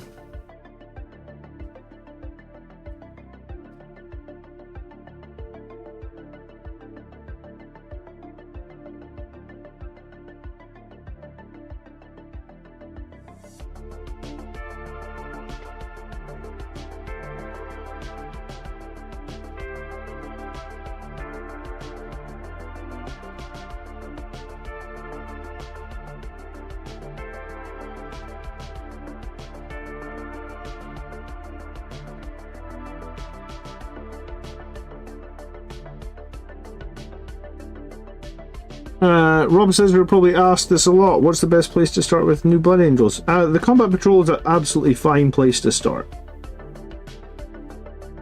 I think if I was starting right now and didn't know what I was doing, I think I would recommend a Combat Patrol. Because I think most of the units in the Combat Patrol are going to be pretty useful for you. Now that you can buy 3D printed backpacks pretty easily, might even be... you might just be able to buy the Combat Patrol and buy 5 jump packs, and then you're actually like... It's a pretty great place to start. I did also make a video on starting using the Combat Patrol, Rob, just last Tuesday. So if you click somewhere around where you're looking at on the screen to see, like, if you click where it says like Blood Angels Commander, and like you see the whole channel after this video, I guess you'll be able to or I guess if you just search YouTube for like starting Blood Angels using the Combat Patrol, my video is probably going to be up there somewhere. I just made that video on Tuesday night, so the algorithm should still be surfacing it to people pretty regularly.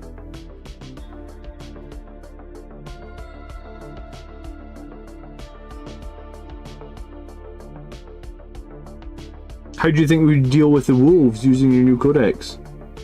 The wolves took quite a bit of nerfs though, right? I mean, the Thunderwolf Cavalry got a bit nerfed.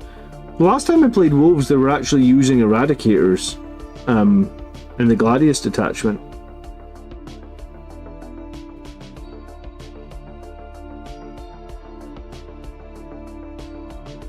I mean, I guess that you still have to deal with the Woven Cavalry. Hello, McFatson, how you doing? Well, I actually don't know what a meta Space Wolf list looks like now, though, since... I guess since the points, right? Phil says he's a Flesh Tearers player. I am sorry that they took away Gabriel Seth, Phil. A lot of people are upset about that. What do people think is happening with Gabriel Seth? Do you think he's coming back at some point, or do you think he's on an extended vacation? I think Tycho's gone for good now. I don't think we'll ever see Captain Tycho again.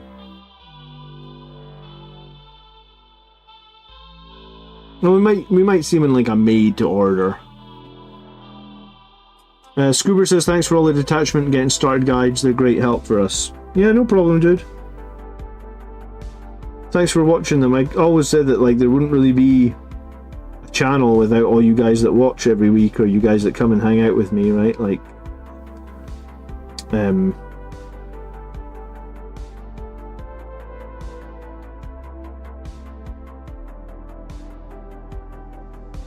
do appreciate it. I'm glad you find them useful.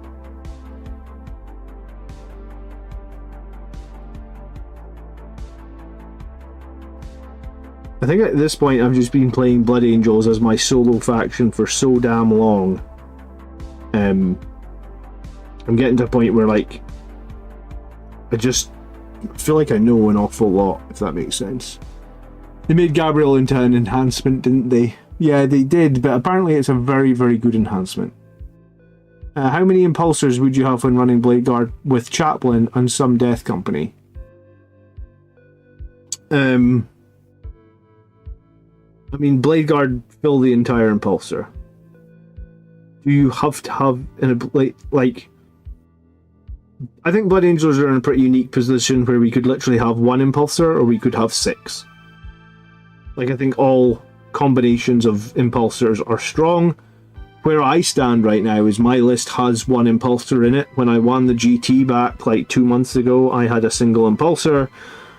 But I do have a second like I paid for a commission like 2 weeks ago for a second impulsor.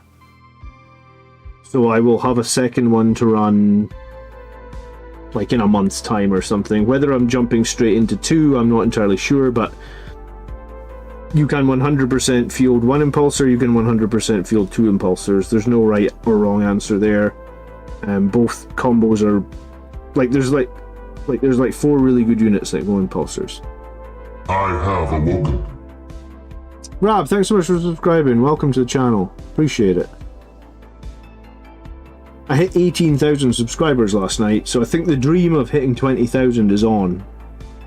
Like, I'd think at one point I didn't think 20,000 was a realistic dream, but I think the dream is alive and well now. I think I'm going to get 20,000 subscribers. I think it's going to be fucking massive.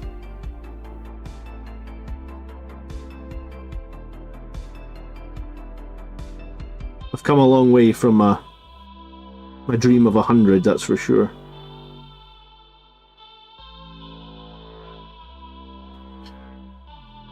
What do you think about the apothecary, biologists, and eradicators? It's okay. I mean, it's quite expensive now. It's had like 2 or 3 increases in points, right? Eradicators went up in points, the apothecary went up in points. I think it's okay. I mean, what are you trying to kill with it, I guess, is the question. Like, what are you using your apothecary and eradicators to focus down, and then maybe I'll give you a more in-depth answer.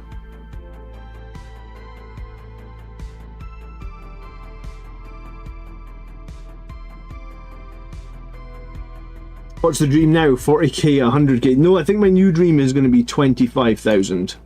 I have a because I think that's going to be doable. Oh, Antonius, thank you so much. That's very, very generous of you.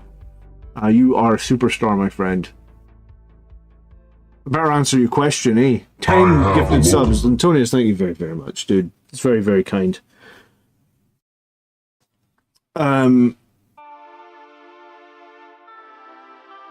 Seth is getting the old Yeller treatment. They should have allowed the Blood Angels captain to take the Eviscerator. They probably should have allowed him to take the Eviscerator, right? Because I think a Mastercrafted Chainsword is kind of meh. If they'd given him an Eviscerator with -1 to hit, but sustained, that would have been cool. I have awoken.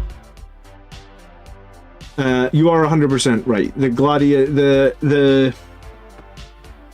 the biologist is getting punished because of Gladius.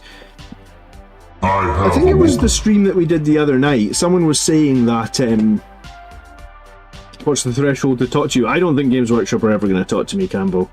I didn't really put 2 and 2 together, but one of my mods, you'll know my mod probably, Mark from our 3 Grots podcast. He was telling me, like, I'm always putting, like, I have awoken. My channel's different than like a paint, because I'm always putting rules and stuff on the screen, and I'm always using the Russian website to put the rules on the screen, because obviously the app has all the rules like hidden. Hello Mark, speak of the devil. So because I always put rules up on the screen that technically I probably shouldn't have, because I'm looking at them on the Russian website, and that's not... I mean, I think the problem is Games Workshop can't shut down their Russian website, and I'm like advertising it, so I don't think Games Workshop are ever going to speak to me. I don't know if I'm like, I know Valrak said that he was on like the quote-unquote ban list. I don't know if I'm necessarily on the ban list, But you know, it came up pretty good recently, right? Because like when we knew the new Blood Angel stuff was coming out, I'd actually messaged Games Workshop because I hadn't spoken to them since, like, let's say, I messaged them before one time when I had like 5,000 or 6,000 subscribers, or maybe it was when I hit 10,000, right? When the new Blood Angel stuff was coming out, and I was on like 15 or 16,000, I thought, do you know what, it's maybe worth just reaching out to see if I'm big enough for them to speak to me anymore. So I reached out and, you know, they didn't really get back to me. And the thing is, if they'd got back to me, I'd have probably signed an NDA and I would have been, you know, I wouldn't have been able to speak about anything. And then what happened is the entire Codex leaked online. And because I didn't speak to them and I didn't have an NDA, I was basically, I mean, like, I'm just allowed to talk about it before all the official channels. So, I don't know, man. I don't think they're going to speak to me. I think I'm in my own little bubble doing my own little thing. But then, do I want to be told I can't speak about this, I can't speak about that? If anyone, I mean, you guys know me, one of the biggest problems that I have in my life is I'm too damn honest. I talk, like, I'm too friendly, I'm too honest. I'm like an open book, so if I signed the NDA, I'd probably fuck up and say something I'm allowed to say, so... Say it with me, chat. Rules should be free, says McPatson. Yeah, I think I agree, McPatson. I think that the rules, especially with like how the books even work, you know, like you could buy your book right at the end of 9th edition. You're allowed your book for like a month, and then you get locked on the new edition. I don't know. I think that they should have made it that if you subscribe to Warhammer Plus, you just get all the rules. I'm actually not currently a Warhammer Plus subscriber. I haven't been since year one. I didn't think I got enough value out of it. But I do feel like if they made all the rules for all the factions in Warhammer Plus, then maybe I would just use that.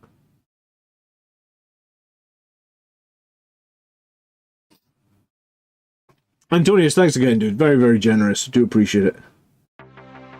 Slay the Grey en route to 40k subs. Yeah, I don't know if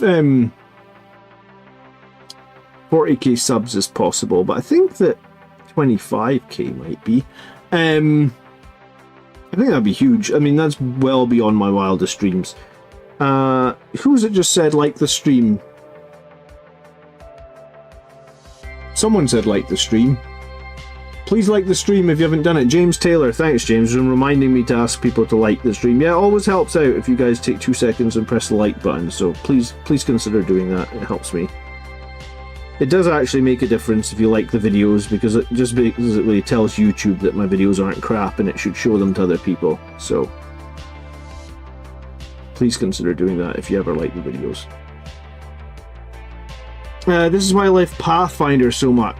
More content than Dungeons and Dragons, and 100% of the rules are officially free.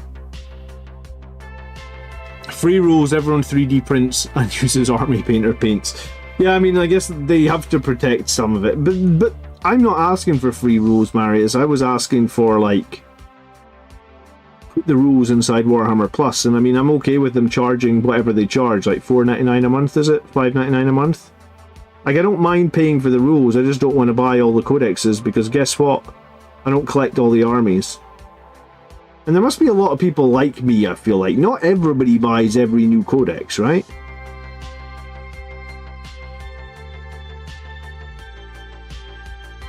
I don't know. I feel like that would make me subscribe to Warhammer Plus. And that would make me keep my subscription if they just said all the rules that you... Because, I mean, they essentially did that with the indexes, right? For a hot minute while everybody was on an index, everybody had all the rules. Did that really hurt them? Mark says, I remember when we hit 10k. Yeah. Yesterday I did 74 new subscribers, which is batshit crazy. I don't even know. Like, I thought I was reaching the peak of Blood Angels players, honestly. And then it was like yesterday I did 74 new subscribers. I think that one of two things has happened. Because I don't think, like, I don't think my content suddenly become more amazing overnight. I mean, my content's probably improved over time, sure. But I think like a lot of people have found about Warhammer from that Space Marine game.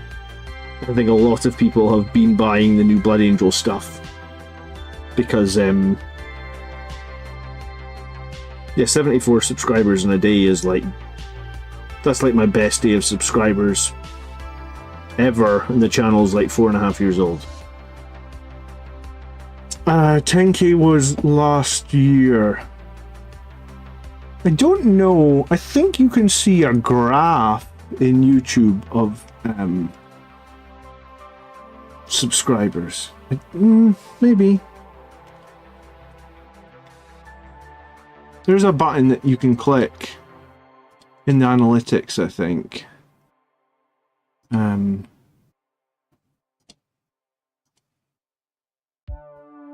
Yeah, so I can show you like lifetime subscribers. So like 5,000 was April 21.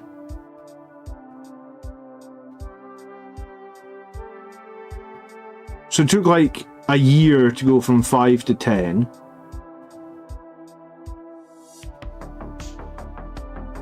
And then it took 2 years to go from 10 to 15. Yeah, because May 22 to basically end of May 24. So two years to go from 10 to 15. But then, like, look at this shit. This is just nuts. So from June, so it took 2 years to go up 5,000, and it's gone up 3,000 in 4 months. So I'm happy. I don't know what to tell you. I'm super happy. It's way better than I thought it could do. Bori says, love your channel, you're a legend. Bori, you are a legend. Thanks for watching. Hi Foz, how you doing? Congrats on 18,000. Thanks, dude. You always hear people bitching about the YouTube algorithm, right? Like if you watch any YouTuber, at some point they're like, algorithm this, algorithm that. I just assume to myself that the algorithm hates me. And sometimes, somehow, things have just gone really, really well. So I'll take it. I mean, I also think there can be part of just showing up, right? Like, Rab says it's the reason that I found you. Yeah, maybe after all these years, the algorithm's like, yeah, this guy isn't a crock of shit after all. He can be interesting, he can be fun, he knows what he's talking about. Yeah. I am more invigorated than I've ever been, probably, to play Blood Angels, so for me it's just a win-win, right? I'm just happy. Plus it's crazy, like, I honestly remember, I could show you some fucked... Do you know what, I'll show it to you. For example, like, this random ass stream has 80 people watching, right? You know, like, I'm just sitting painting, I'm just talking crap. You guys hang out, it's awesome. But if we go back, like, to the beginning of time, how would I go back to the beginning of time? Let me think. I couldn't find it.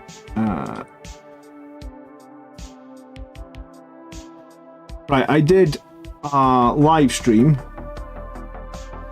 Would it have been a live stream?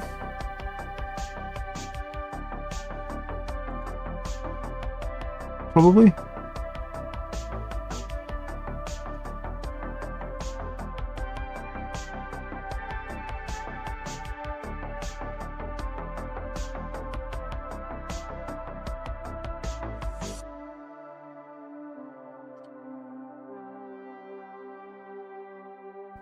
Yeah, let me show you this. You'll enjoy this. This is, everybody's got to start somewhere. If you're thinking of starting something like this, just shows you what it's like, right?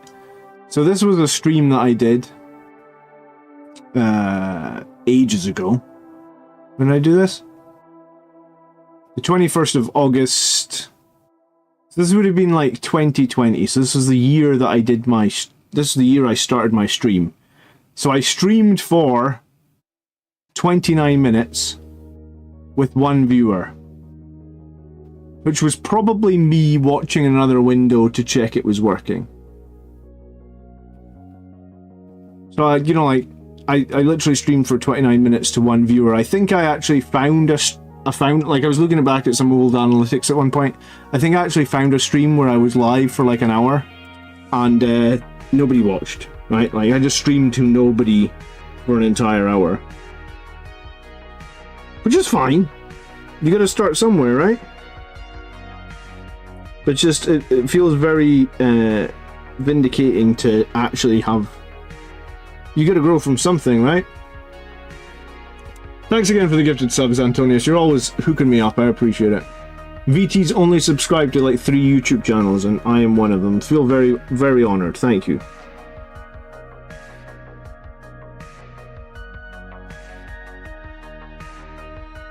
I don't really know what my plan is for these gems on this on these grey tide backpacks. So I think I'm gonna paint them like Screamer pink, and then see if I feel happy with them. I might change the colour of them, but I can't. I was thinking I was going to just do them red, but then I was thinking like I'm already doing a lot of red on these guys, so will we try some Screamer pink? Yeah, I guess. I think the new Blood Angels Codex is honestly like a win in terms of like, you know, when you get a codex, you get stuck with it for an indeterminate period of time, and I guess we're stuck. Our codex will be kind of lasting the best part of 2 years, because I think there's 2 years left in 10th edition, right? So we probably got our codex at somewhat of a decent point, because I think if you get your codex at the very start of the edition, there's a very good chance that your codex ends up being kind of weaker by the midpoint, and then by the end of the edition, your codex is kind of just like, ugh, our codex was, you know, 3 years old, it's not going to be that good anymore. So I think we actually got our codex at probably like an optimal point, and I actually think our codex is pretty decent overall. I think Liberator Assault Group is a great detachment. I think it's more fun than the Index one, like the Sons of Sanguinius. I think I'm going to enjoy playing Liberator Assault Group for at least like a year, probably. I might make some lists for the other detachments, but yeah, no, I think we got our codex at a good point. It's reasonably well written. The enhancements are all reasonably interesting, except Icon of the Angel. Flesh Terror reporting in. Hello, Carl. How you doing?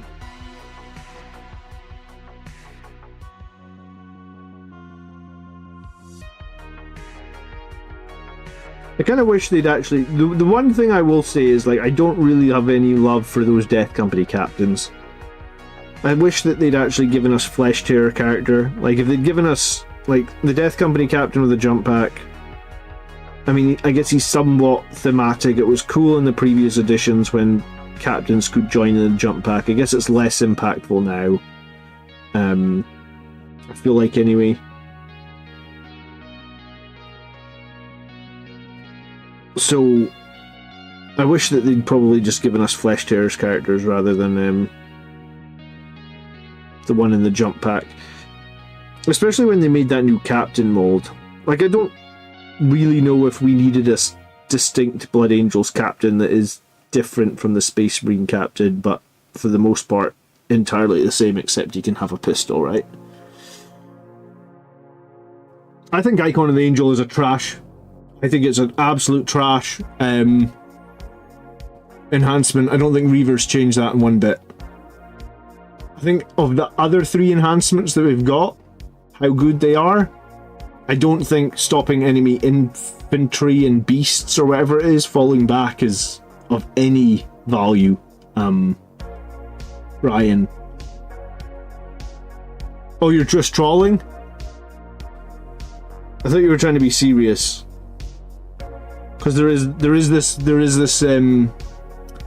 if we have a new captain, people will buy it. I mean, I guess the new captain does look pretty cool, I must admit. I think I'm actually going to make mine as a jump captain. I guess we'll see. I'm looking... I like the look of the helmet.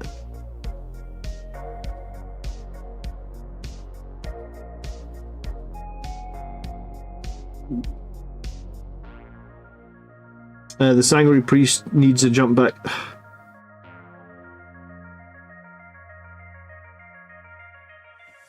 The Sanguinary Priest, I think it was a missed opportunity, honestly. If you could attach to Blade Guard, he would probably be like a top tier pick, maybe.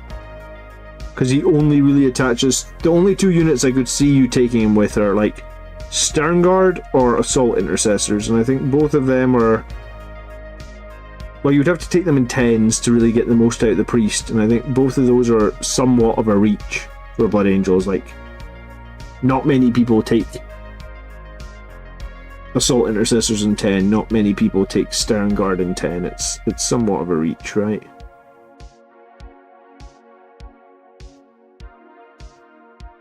Right, hold on, we need a quick update to see how many calories Marius has burned. Oh, he's catching up. He's within 200 points. We need more lieutenants? Get out of here. My watch is only on 4% battery, so my watch better not run out of battery and Marius beats me.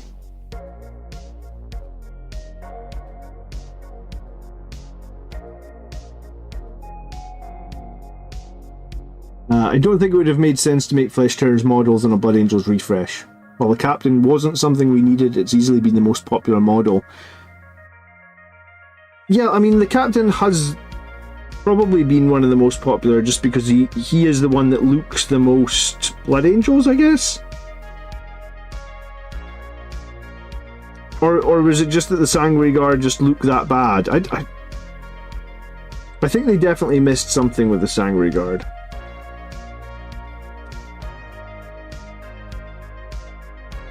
Because that Captain basically has a head that would have been amazing for Sanguinary Guard.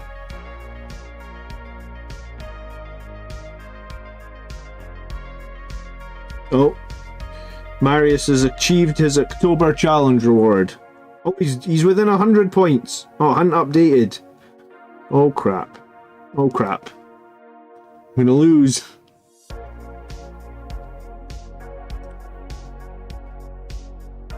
Maybe in 11th we'll get Jump Pack Sanguinary Priest. Corbolo comes back with a Jump Pack. I think probably if they're going to bring Corbolo back, they might just finally give him a damn Jump Pack, and the Sanguinary Priest will remain as the character without the Jump Pack, and Corbolo will be the one with the Jump Pack.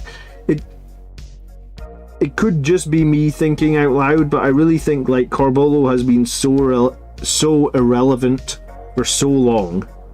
And the reason he's been so irrelevant is the lack of jump packs. I have awoken. Verison, thanks so much for subscribing. I can't believe that they would bring out another Sanguinary Priest on foot when literally everybody is complaining that the current one is irrelevant because he has no jump pack, right?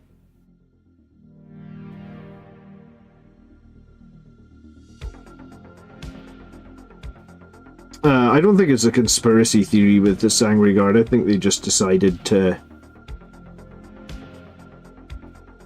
not do the wings for some reason. I think they maybe underestimated how passionate, because there is some players that never liked the wings. But I think they maybe underestimated how passionate the vocal... What is it they call the... I think maybe the vocal minority didn't like the wings, but I think there was a shitload of people that were just quite happy with the wings that never really talked about it. I think that's probably what happened with these wings. Would that be fair to say?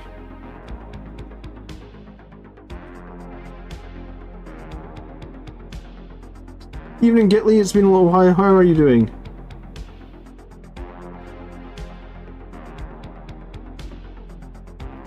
Yeah, I mean, Corbolo was good in 5th edition. I mean, 5th edition at this point, James, was like 15 years ago or something, right?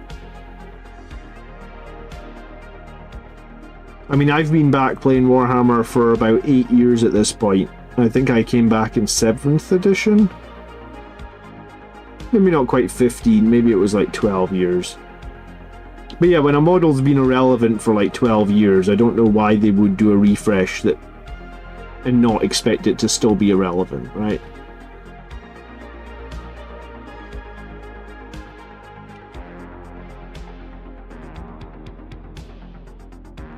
Gitley's been smashing through painting this week. Finished 20 Jump Pack Death Company, 5 Jump Pack Assault Intercessors, and just putting the finishing touches on Astaroth Martyrs and a Jump Captain. Dude, you've been on it, man. Can I send you some of my models to help me get finished up?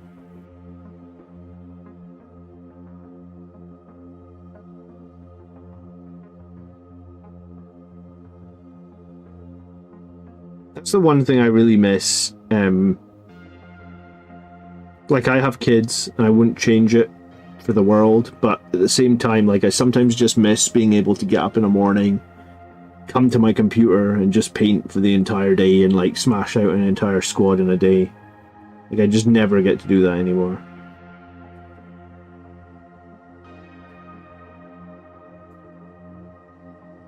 I used to watch so much trash television, I tell you.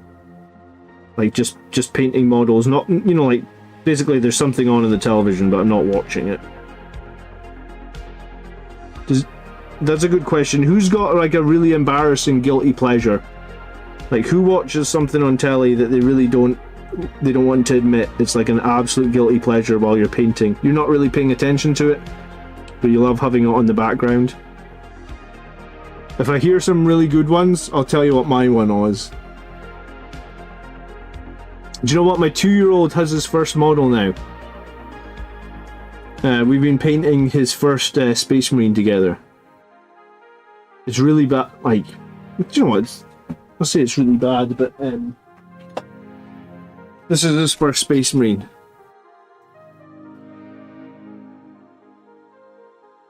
We've got long ways to go. He likes it that his head isn't glued in and it bobbles. He'd be like, "His head bobbly, Dad." I was like, "Yeah, Mike, his head bobbly."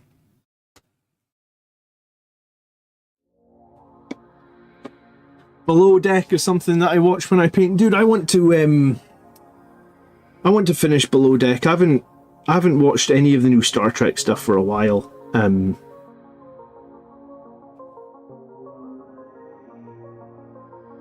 I enjoyed, like, maybe like the first couple of seasons of Discovery, even though it wasn't really Star Trek, but I sort of fell out of it.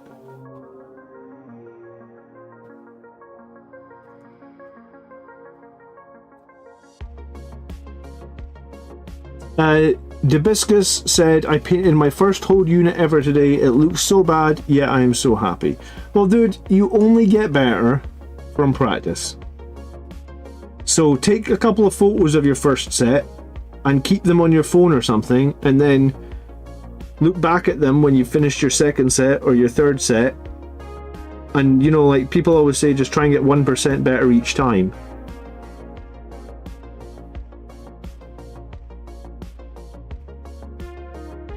But hey, finishing your first set, it's great. That's a great accomplishment. Like, I mean, some people, I guess, never even finish their first set, right? It can be daunting, it can be difficult, so good for you, man. I give you a virtual high five. My guilty pleasure is watching manga recaps. That's fair enough.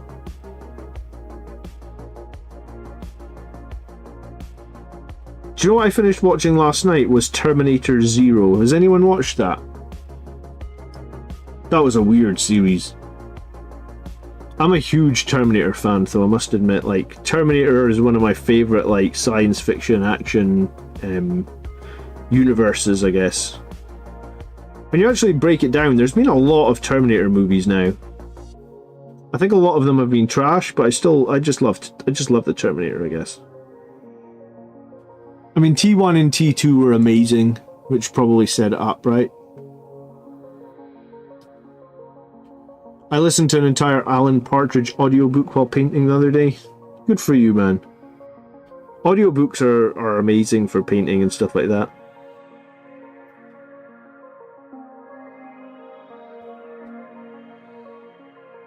I've listened to so many, like, Star Wars books while painting, and also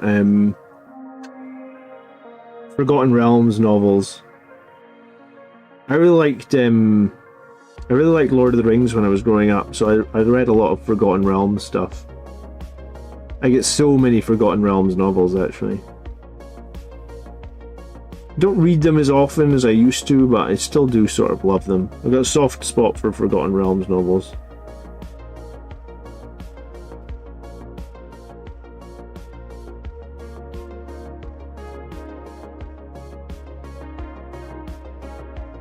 There are 2 Terminator films, the rest are trash. Well, Terminator 3 was trash. Terminator Salvation was kinda okay. I mean, I enjoyed Salvation.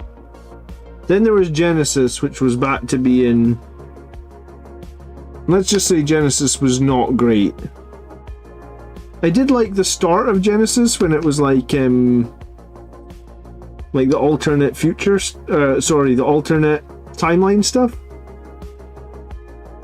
And then Dark Fate was, I mean, it was nice that it had all the original cast back. The fight at the end was pretty cool as well, but I mean, the actual movie itself, maybe not great.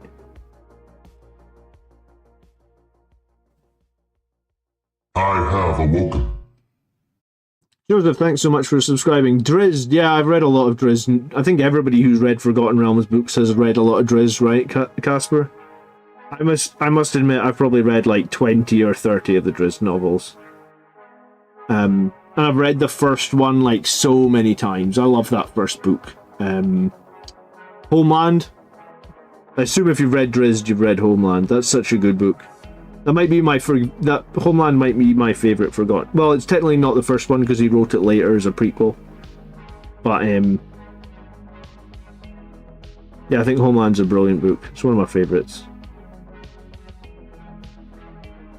You should see how worn my copy of Homeland is. You know, like that book has been read so many times.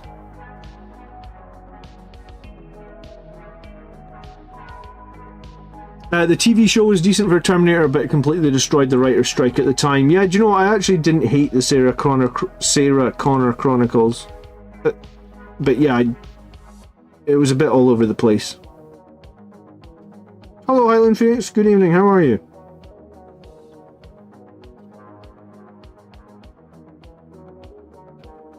I'm cracking out some Crimson Lord bits and bobs, I guess. I got my delivery of the physical pieces of the Crimson Lord stuff, so that's cool. From Only Games.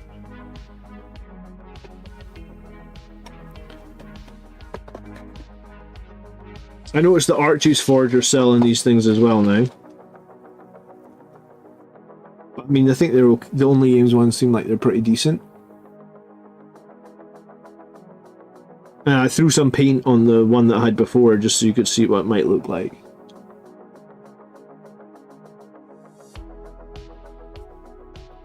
I think it's cool. So hopefully I get my combat patrol next week and all my 6 Sanguinary Guard are going to have winged backpacks on them. Hello Apollo Darkness, how you doing? Song of the Sorrel is still a favourite after 20 years. Is that a Forgotten Realms book, is it? Is it an old one? Well, I mean, I guess it's 20 years old, it's an old one. I haven't heard of that one. If it's on Audible, I'll get it though. I actually just picked up the Flesh Tearers book on Audible. I haven't started it yet. But I picked it up because Audible have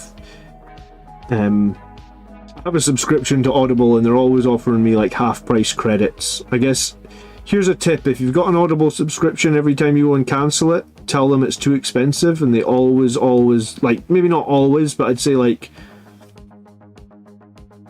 it's a high percentage. It's like 50% of the time they're like, would you stay if we give you the next 3 months for half price? I'm like, yep, that's got it. I'll stay for half price. The Leviathan book. I actually didn't start the Leviathan. I don't think I bought the Leviathan book, but I've got another credit. Is it good, Marius? when is the Leviathan book set, right? Like, because is it set after Devastation of Baal or what? Do I know where the Crimson Lord stuff is shipping out from? No idea. I think my stuff got shipped from London, but that might just mean that they've got like a factory in London, because it said the return address was a London address.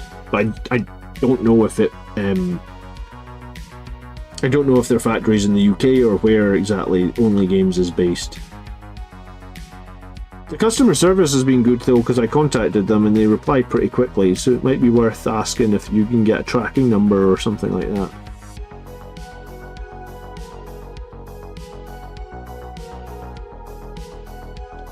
Eternal Crusader can't wait to get his combat patrol. Well, yeah, I can't wait to get my combat patrol to get to quote unquote fix the Sanguinary Guard, right?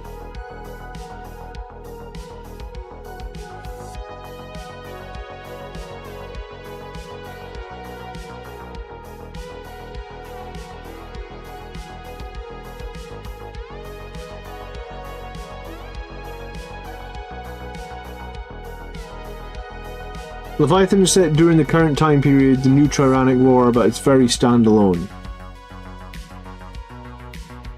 Reminds you of the Aliens books. Okay, cool. So you know what, I'll get that then. I actually read a couple of the Aliens books on Audible as well. I think one of them was called maybe River of Blood. I think that was a really good book too. It was basically set just before Aliens 2 the movie. So like in the second Aliens movie, when the Marines arrive to the facility, everyone's already dead, sort of thing. Spoiler if you haven't watched Aliens, by the way. It's only like 40 years old at this point. But the book, the prequel book for it was actually really good. Because you get, like, there is Marines on that base and stuff beforehand, apparently. My first game with Blood Angel since 9th edition on Tuesday. Wow, you haven't played a single game of 10th, Gitley. I didn't realise that. Wow. Is there any scenario where you take a jump pack Chaplain over Astaroth Lamartis? Yeah, I think if you're feeling 5-mans, I would 100% take the jump pack Chaplain Zuriel. Or if you don't have the points for the other two, I think he's okay to take as well. I think I said it in the video I put out yesterday. I think that the jump pack Chaplain with 5 Death Company for 205 points is actually still legitimately good. We're going to see the list you're running. I can probably just give you the paste bin real quick. Hold on.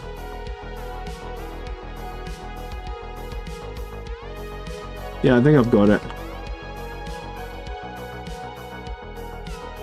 Yeah, bear in mind the points on this this list that I'm sharing, Rab, are the old points, like before the points got updated last week, but in fact that list's still valid. In fact, it's actually 5 points cheaper.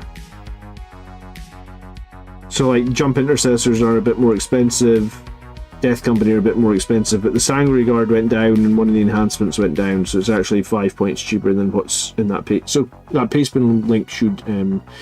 Is the Jump Pack Chaplain Primaris? I mean, there is no Primaris Jump Pack Chaplain at the moment, so you would be using the Firstborn model probably. But you could make your own, right? They don't really call him Primaris anymore either, they just call him a Chaplain with a Jump Pack, right? Like, they've kind of just dropped... You know, like in last edition, everything was like Primaris Captain or Primaris... I think they even called it like the Primaris Chaplain on the bike. They've kind of removed all those...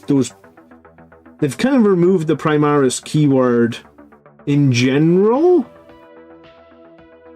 Like, no unit says Primaris anymore, is that right?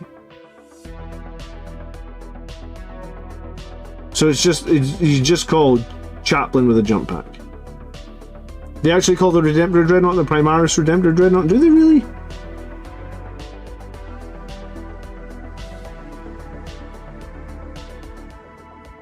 Apollo Darkness says, I recently binged your GT Win match recap series. I really like the format. I feel I learned more than watching your live streams because you had the perspective to comment on your choices. It's funny that, Apollo Darkness, because those those videos where you talk over what you did at the GT and how you win and shit, they don't get any views, where there's a lot, the live battle reports get loads of views. So I'm glad you enjoyed them. I mean, I'll probably continue to make videos like that when I do tournaments, but it's just as a weird one for me, because it's like, in my head I would think those would be really useful videos, but nobody watches them. But it's just, I guess that's just, I don't know, I don't understand it. I guess people like to interact live and like to see the live battles more, maybe.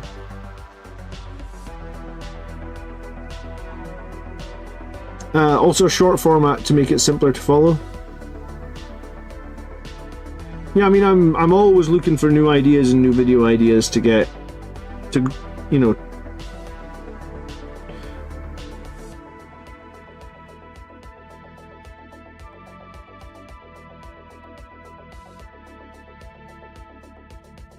kind of got stuck in my own words there, but yeah, no, I'm glad you liked it. I'll make more.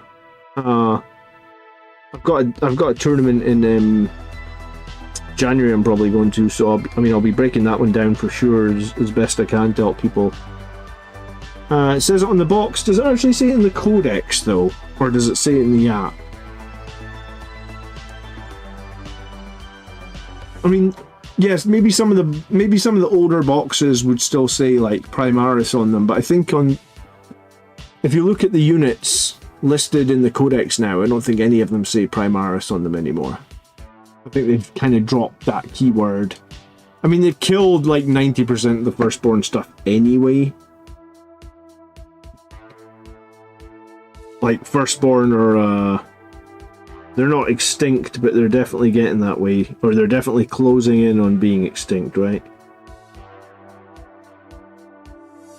Here's the question: do you think tactical squads will survive another edition? Because I mean, they made a big deal about it. They were like, oh, in 10th edition you'll still see tactical squads. It's like, alright, I've been playing 10th edition for like 18 months now. I've never seen anyone run a tactical squad.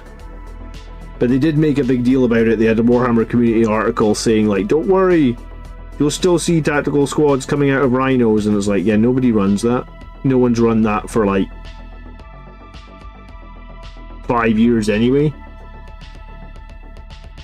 Yeah, so a few of the boxes still say Primaris, but in terms of the rules, most of it's irrelevant now. Alright, Marius, you're the one person still buying. Are you not, like, you just painted 2,000 points of Firstborn.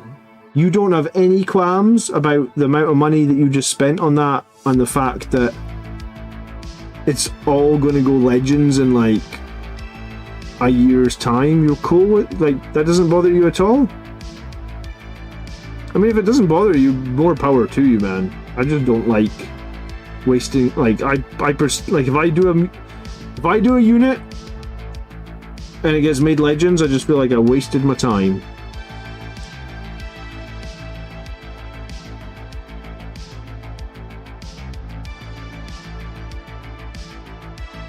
Is anyone still using tactical squads? No. I mean, that's the whole point. You know, they made a big deal about they're going to be still tactical squads in 10th edition and no one's using them, yes. Except Marius. I think he's only using them because he's kind of just trying to have fun.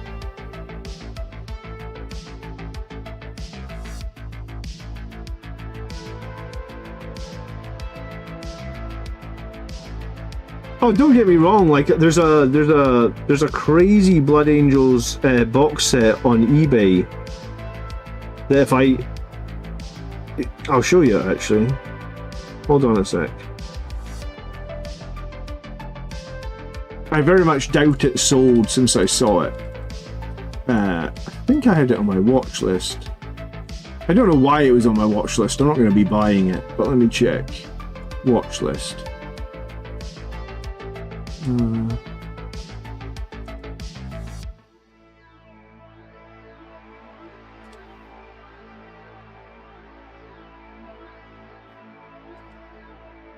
Oh, it doesn't look like I'm watching any items. Hold on.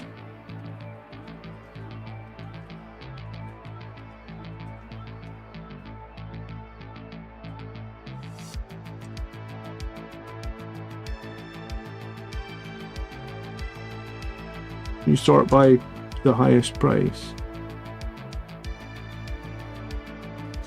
Right, hold on, I'm gonna log into my email one sec, because they emailed me about it.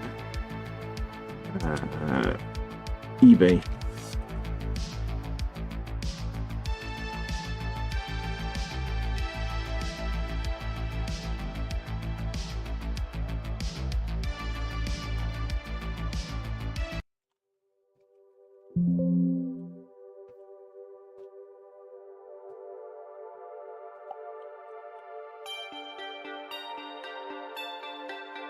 Oh, I can't believe I'm not going to be able to find it now.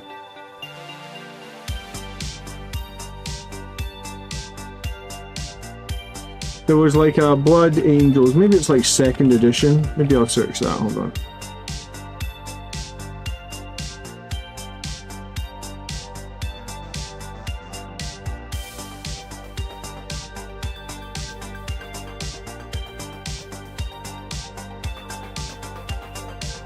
You know, like for example, like someone has this box.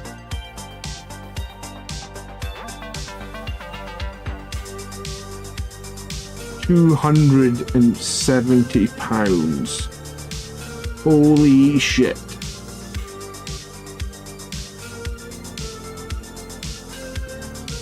Like this box. £270. 10 metal marines. Oh look, some rare transfers. Someone though had like maybe if you just search Blood Angels and like sort by cost. How do you sort by cost? Maybe it's buy it now. Sort by highest price. This is what I saw, right? I mean, this would be cool as shit. So this is all brand new, and so it's like this. This box contains one complete Blood Angel Space Marine army comprising of plastic and metal models. So you get the Devastators, Blood Angels, they're actually themed Blood Angels, Devastators, Blood Angels Death Company. Do you remember this little box of just like 5 crappy Marines? Warriors of the Imperium. So you get Devastators. You get transfers. Get the little backpack bits. Metal missile launcher, heavy bolter, the old las cannon, the plasma. You get that Death Company box, which on its own is super cool. In fact, if you read the lore on the back of this box, it doesn't actually really make much sense anymore because things have changed. So you get the Death Company, you get a tactical squad. Is that a metal tactical squad? Oh shit. Yeah, you get the metal tactical squad. Fucking A. That's an old ass kit. Do you remember when the bolt guns, you actually had to cut off the... you actually had to cut, like on the bolter, you had to cut off the gun handle and like stick it to an arm that was like holding like the stock of the weapon. I don't know what you call that. So you had to stick the bolter on top of the hand. And like, God, mine, I think I've got some of those models still. The bolters are all like stuck at random ass angles. It looks terrible. It's all skied with. So you get your metal tactical squad with a heavy bolter. I mean, I never even had a tactical squad with a heavy bolter. I had the plastic ones with the... Oh, and then you get the characters. So you get a Space Marine Terminator Trooper. What the fuck is that? Another Space Marine Terminator Trooper, $2.99 for a single Terminator. I mean, I guess he's just a trooper with a chainsword. You get the Assault Cannon one, he's also $2.99. You get the Sergeant with that metal banner that always got broken. So the Terminator, this is so that the Terminators don't even come in a box. You just get 5 metal Terminators. And then you get the... Oh, look, you get the redone Blood Angels captain. So this is before Tycho was even a thing. You get this captain. You get the Furioso Dreadnought.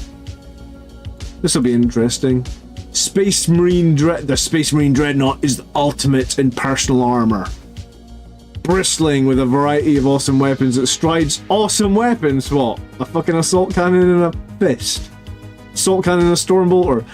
It strides over the battlefields of Imperium, destroying all enemies who dare stand against it. The Dreadnought's operator is not an ordinary Space Marine, but one of the old ones. Oh Jesus, like, that's what I was saying, the lore on the back of these boxes is like batshit crazy. It's changed since then. A veteran Space Marine warrior, mortally wounded in battle long ago, these heroes of the Imperium are given the ultimate honor to continue to serve the Emperor as a Dreadnought. The embodiment of the fighting spirit of the chapter. You get transfers. These metal Dreadnoughts, my god, I've seen some horrific metal Dreadnoughts in my day. You get the Furioso, but you get the banner. Do you remember these little booklets you got? Oh, look at the Scouts. The Scouts are the only plastic models. You get a set of Scouts. These guys are probably about an inch tall. How did you change eBay to dark mode? I have a plugin called Night Eye Pro. I often talk about like my eyes being all fucked up and shit. So like Night Eye Pro. This will make basically you can change any website you want to dark mode, and it uses like AI. You have to pay for it, but it'll work on like 5 browsers. So I sneakily get my work to pay for it and use it on my browser at home as well. Don't tell my boss.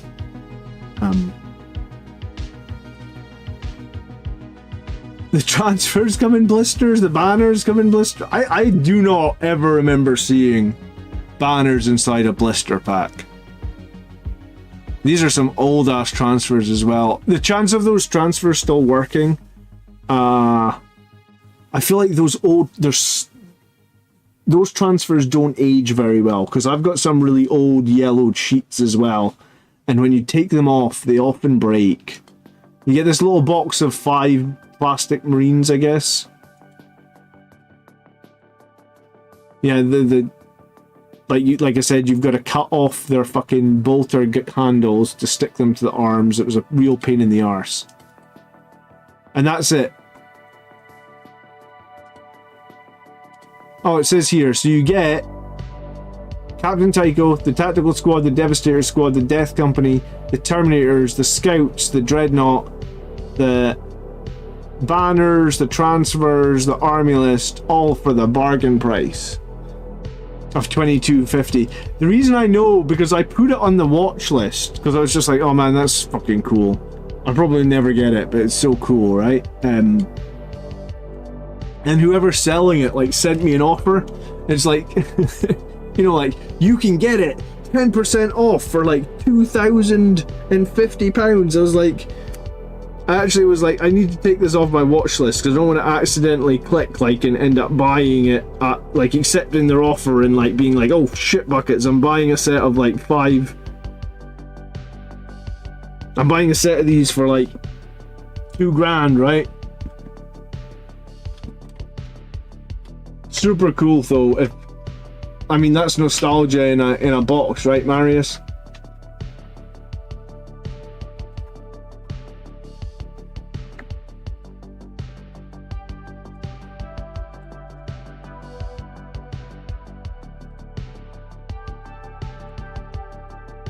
Oh, Marius has sent me a picture of his 2nd edition army.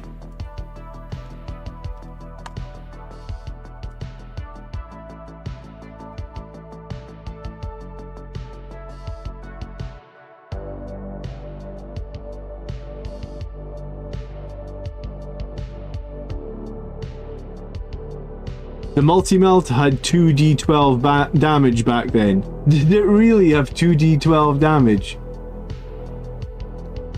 Man, that's crazy.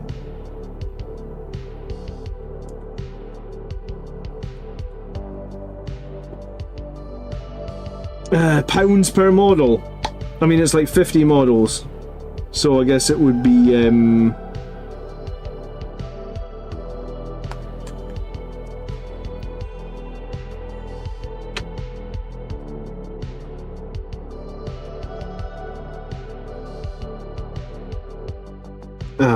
trying to do the math there. If it's £2,000 for 50 models, it'd be about £40 per model, I guess. I think that would be about right. But I mean, those models have sat in a box somewhere for like...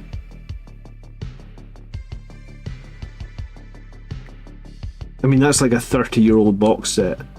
I'm actually kind of amazed that it is all brand new there in the box, to be honest, and it's never been opened or touched. Because it's not the sort of thing you would buy, I feel. Like, like how much would that have cost back in the day? Like, they must have cost like £200. Maybe like £250, maybe? Yeah, because the Terminators were like £15. It literally said it on the blisters. So it was probably like maybe as little as like £150 back in the day. But I mean, £150 in like 1995 was a hell of a lot of money, because you got the starter set for the box for like £40 back then. So it was almost the equivalent of like buying the starter set like 2 or 3 times.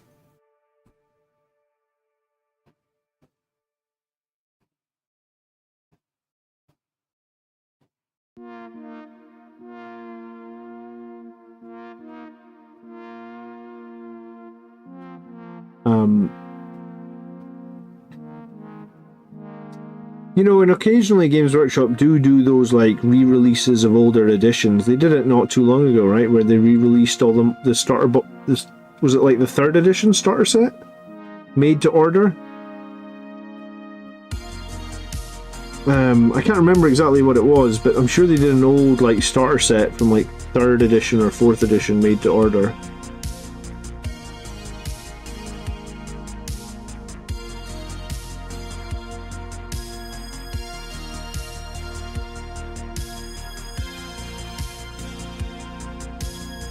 I got like 10 more minutes, guys. I'm gonna have to go spend a little bit of time with the wife tonight, so if there's any more final questions, now would be the time.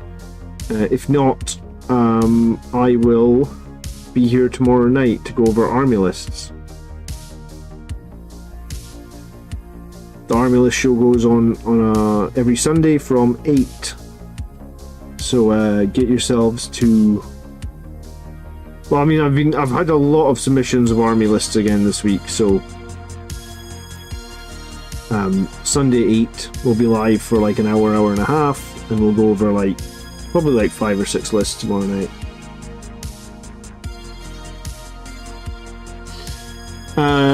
Do you know what? I actually went back and like there's this thing, there's like an inflation calculator, right? Like if you put the price of something into the inflation calculator and you skip it on so many years, it'll tell you what it would cost. Now I actually went back and put in like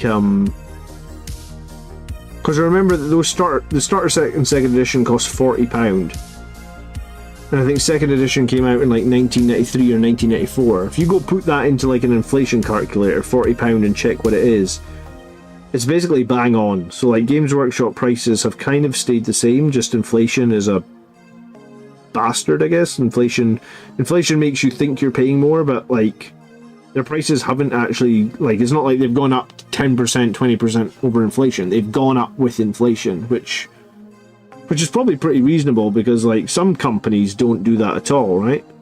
Some companies just use inflation as an excuse to just skyrocket prices. I mean,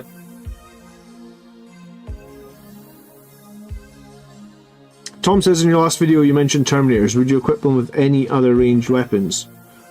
I mean, I think the Terminators come with... Every guy's got a Stormbolter, right? And the weapon I probably would give them is the Cyclone Missile Launcher. But, I mean, if you've got just the Assault Cannon, I don't think it's the worst thing ever. The Cyclone Missile Launcher gives you maybe a little bit more versatility with the Assault Cannon, but it's really only like one... Cyclone Missile Launcher only gets 2 shots. So I mean, it's not a huge difference. You know, like the assault cannon will probably do like 1 or 2 hits, maybe a devastating wound. The cyclone missile launcher will maybe hit, and then maybe wound like 1 time, and then it's d6 damage, of which you could roll a bad roll of like a 1 or a 2. So like, I think if you've got Terminators with an assault cannon, it's fine. I think if you've got them with a cyclone missile launcher, maybe it's a tiny bit better. Question, Captain with Blade Guard veterans or Chaplain with Blade Guard veterans? I think it's the Chaplain 100%. For me anyway, I just think the Chaplain's ability for the +1 to wound on the Blade Guard is too good. Because I don't want to be playing Red Rampage on my Blade Guard. I want my Blade Guard to be killing stuff, but I don't want to be playing Red Rampage on them. So they are only strength 7, so I think +1 to wound is very, very useful. They do get a lot of attacks, they do have some baked in rerolls. Like they can just reroll hits in combat of 1s. You just choose it at the start of the fight phase. So I think you choose to get the rerolls for free essentially, and then you use the +1 to wound from the Chaplain and you don't have to spend any CP on them. So I think Blade Guard are very good with the Chaplain. Oh, Games Workshop uses the prices to jack up in America. I think it's probably that they don't manufacture in America is the problem, and I think it's probably the same as like they don't manufacture in Australia. That's the problem, because if they don't manufacture, then they've got to import it, and importing it is expensive, and it's not like, you know, some of those boxes are giant and probably very expensive to get shipped.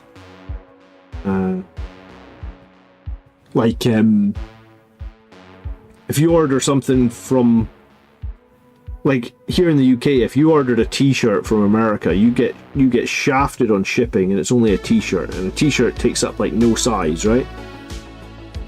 Like a t-shirt can go into like a reasonably small envelope, or a reasonably small like packing envelope can have a t-shirt in it, and you would still get absolutely shafted on postage. They probably want to charge you like $7 to post a t-shirt, which is, you know, like a t-shirt's coming in a package like this thin, like a couple of centimeters thin and like 10 centimeters wide. So if you're sending like a Warhammer box across the world, they're just absolutely getting shafted on shipping, I think, right?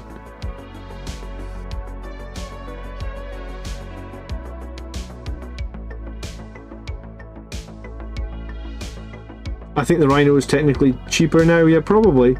I mean, like I said, I don't think the prices, at least here in the UK, the prices haven't gone up too bad compared to inflation. I guess if you're from America or from like Australia or New Zealand, next time you come to the UK, come with an empty suitcase and fill it up with Warhammer. Probably, you know, most people come to the UK, look for a souvenir. You're like, I don't care about a souvenir, I just want to get some cheap Warhammer, goddammit.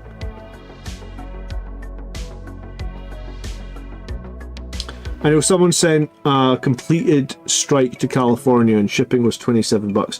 Yeah, so in one of my previous years, I did like a raffle, right? And I had to ship I had to ship something to Germany, and honestly, it cost me like $17 to ship it to Germany. Like one small box of Blade Guard or something. I was like, it would have been, yeah, like I don't know why it costs so much to ship, but yeah, international shipping is just expensive, I guess. And there's probably a monopoly on that market, so the people that own that market can charge whatever the hell they want.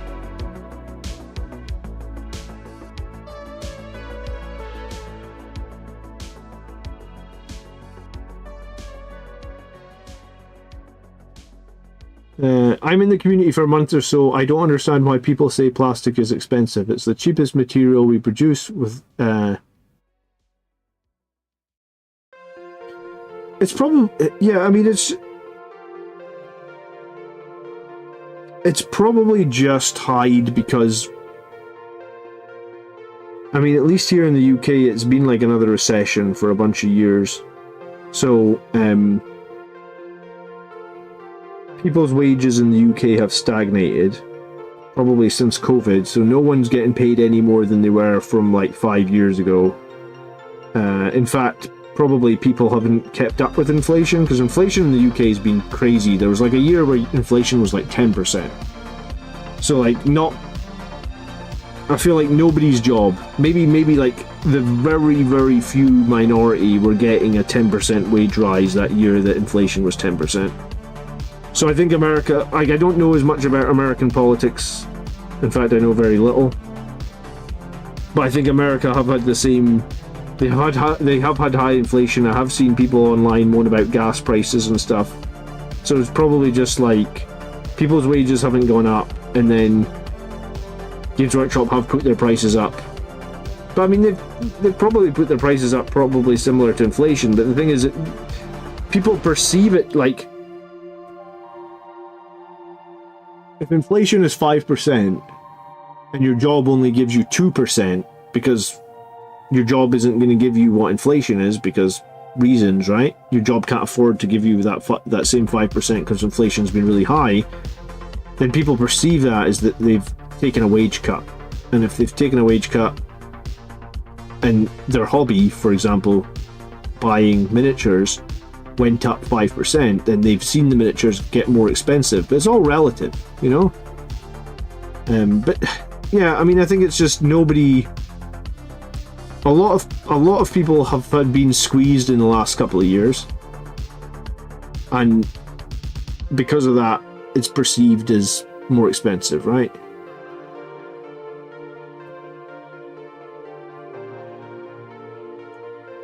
I mean, I don't think there's not really a good way to say it, but like, cost of living in the UK has got more expensive.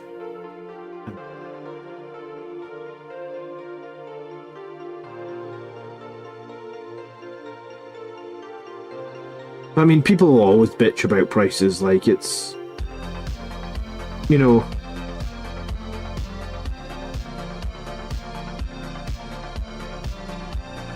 but I think part of it, like, I guess, like, people were complaining about the new Sanguinary Guard where it's like 3 models for 37, which I guess is fairly high, 3 models for 37, but I mean, we've been paying 25 for a single character for a while now, or in the mid-20s. So there just must be like a perception that, like, if it's a squad of guys, it should be a bit cheaper than a single character. But I mean, if you've been paying 20, 25 for a single character for a while, how is getting 3 Sanguinary Guard any worse at 37? I mean, I don't know, man. I mean, I buy all my stuff from Element Games because it's 20% cheaper. And if I'm spending $100, 20 bucks off. I mean, 20 bucks off is a crate of beer or something. I don't drink very often, but occasionally I go for like a catch up with my old friends from university, and when we do, we usually get a couple of crates of beer. So, like, to me, if I can get my same Warhammer with 20% off and get a crate of beer as well, I'll do that every single time of the week, you know? I know sometimes Element Games ship a little bit slower than Games Workshop. I mean, it's a price. To me, 20% feels like it's enough to be like, yeah, I don't care if they ship it out like a day later. I'll quite happily take my 20% off.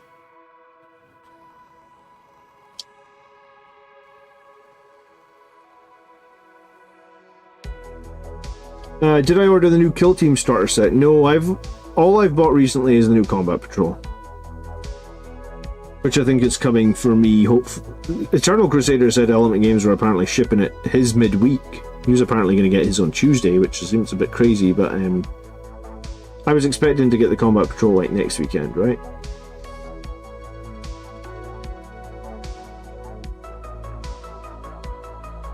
I was expecting to maybe do a conversion with the Sanguinary Guard, or start working on some sort of conversion.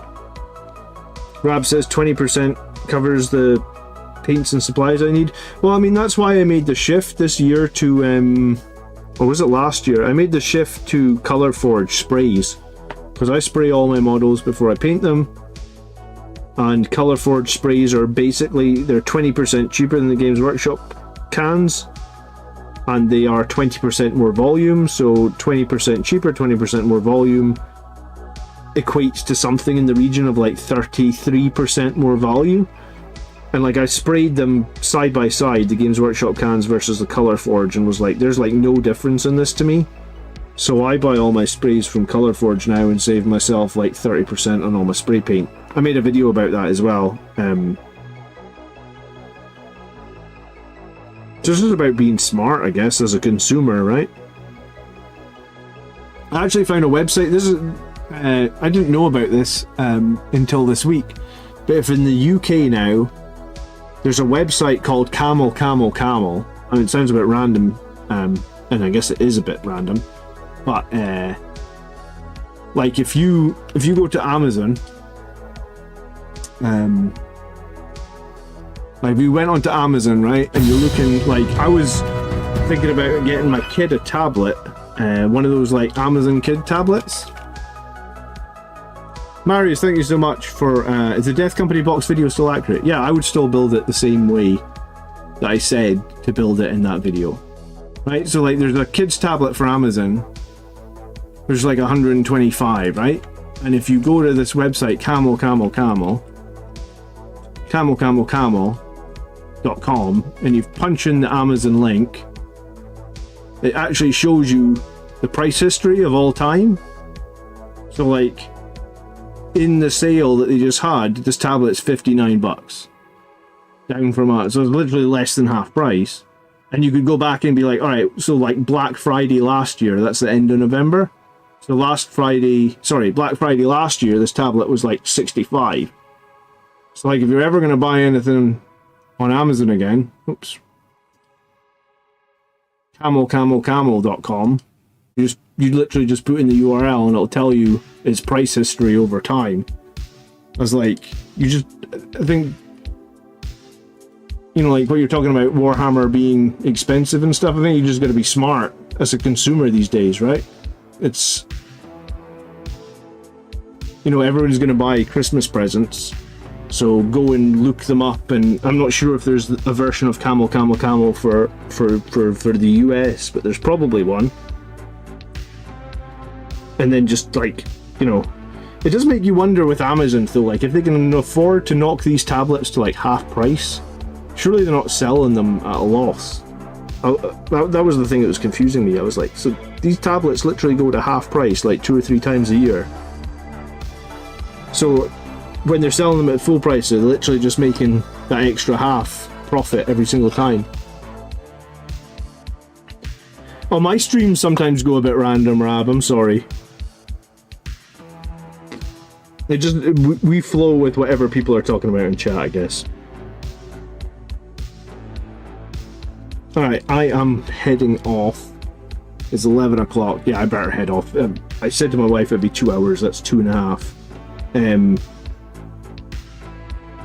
Marius, you've got an hour left though, you need to get out for another walk.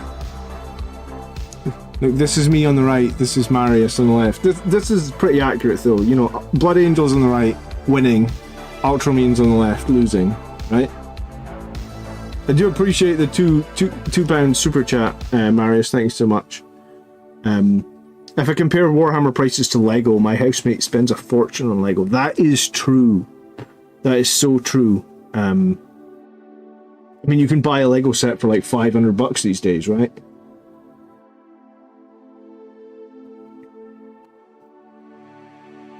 I got 4,500 steps in today, gonna get up to 5,000. Good for you, Frank, you know? You gotta do what you can do, man. Every day, take it one step further. I actually hurt myself a little bit this morning, trying to... I like the Apple Watch because you can challenge your friends in it, and when you challenge your friends, it does actually motivate me to do a little bit more in the gym, or, you know, because it's like, I can't be losing to an Ultramarine player, come on. So by challenging someone with the Apple Watch, it actually motivates me to maybe go that extra mile in the gym or something like that.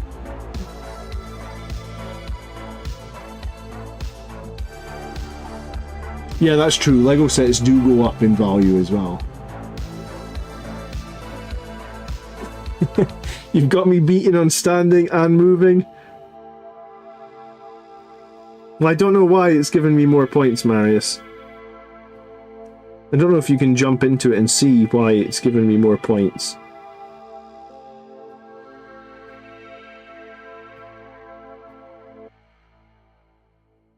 Maybe it's just calories? I don't know. I don't know. It's fun though. The Apple Watch is so fun. It's so I find it so motivating for just to see what your friends are doing and just to be like, you know, I've actually been doing one of these challenges with my friends on the Apple Watch before and found myself like out walking at night at like 11 o'clock at night just to get the win in, right? And it happens. Cool guys, thanks so much for watching tonight. I'll be back 8 PM tomorrow so we can do some army lists. Yeah, it was cool seeing Mini Wargamer Dave in the stream last week as well. Ultramarines are getting a points nerf. They got a big buff. Rebooty Gilliman got down like 20% in points.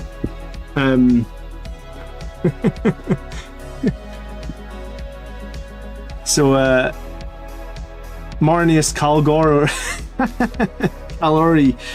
Calorigar? Yeah, that's what we'll call you now. Marius Calorigar. I like it. Have a great night, guys. We'll see you tomorrow night for army lists. I am going to have another video about the Crimson Lord stuff as well. I'm going to wait to see if Archie's Forge get back to me, and then I'll do another video about that. So, cool. Enjoy your evening. I'll speak to you guys later. See you tomorrow. Good night.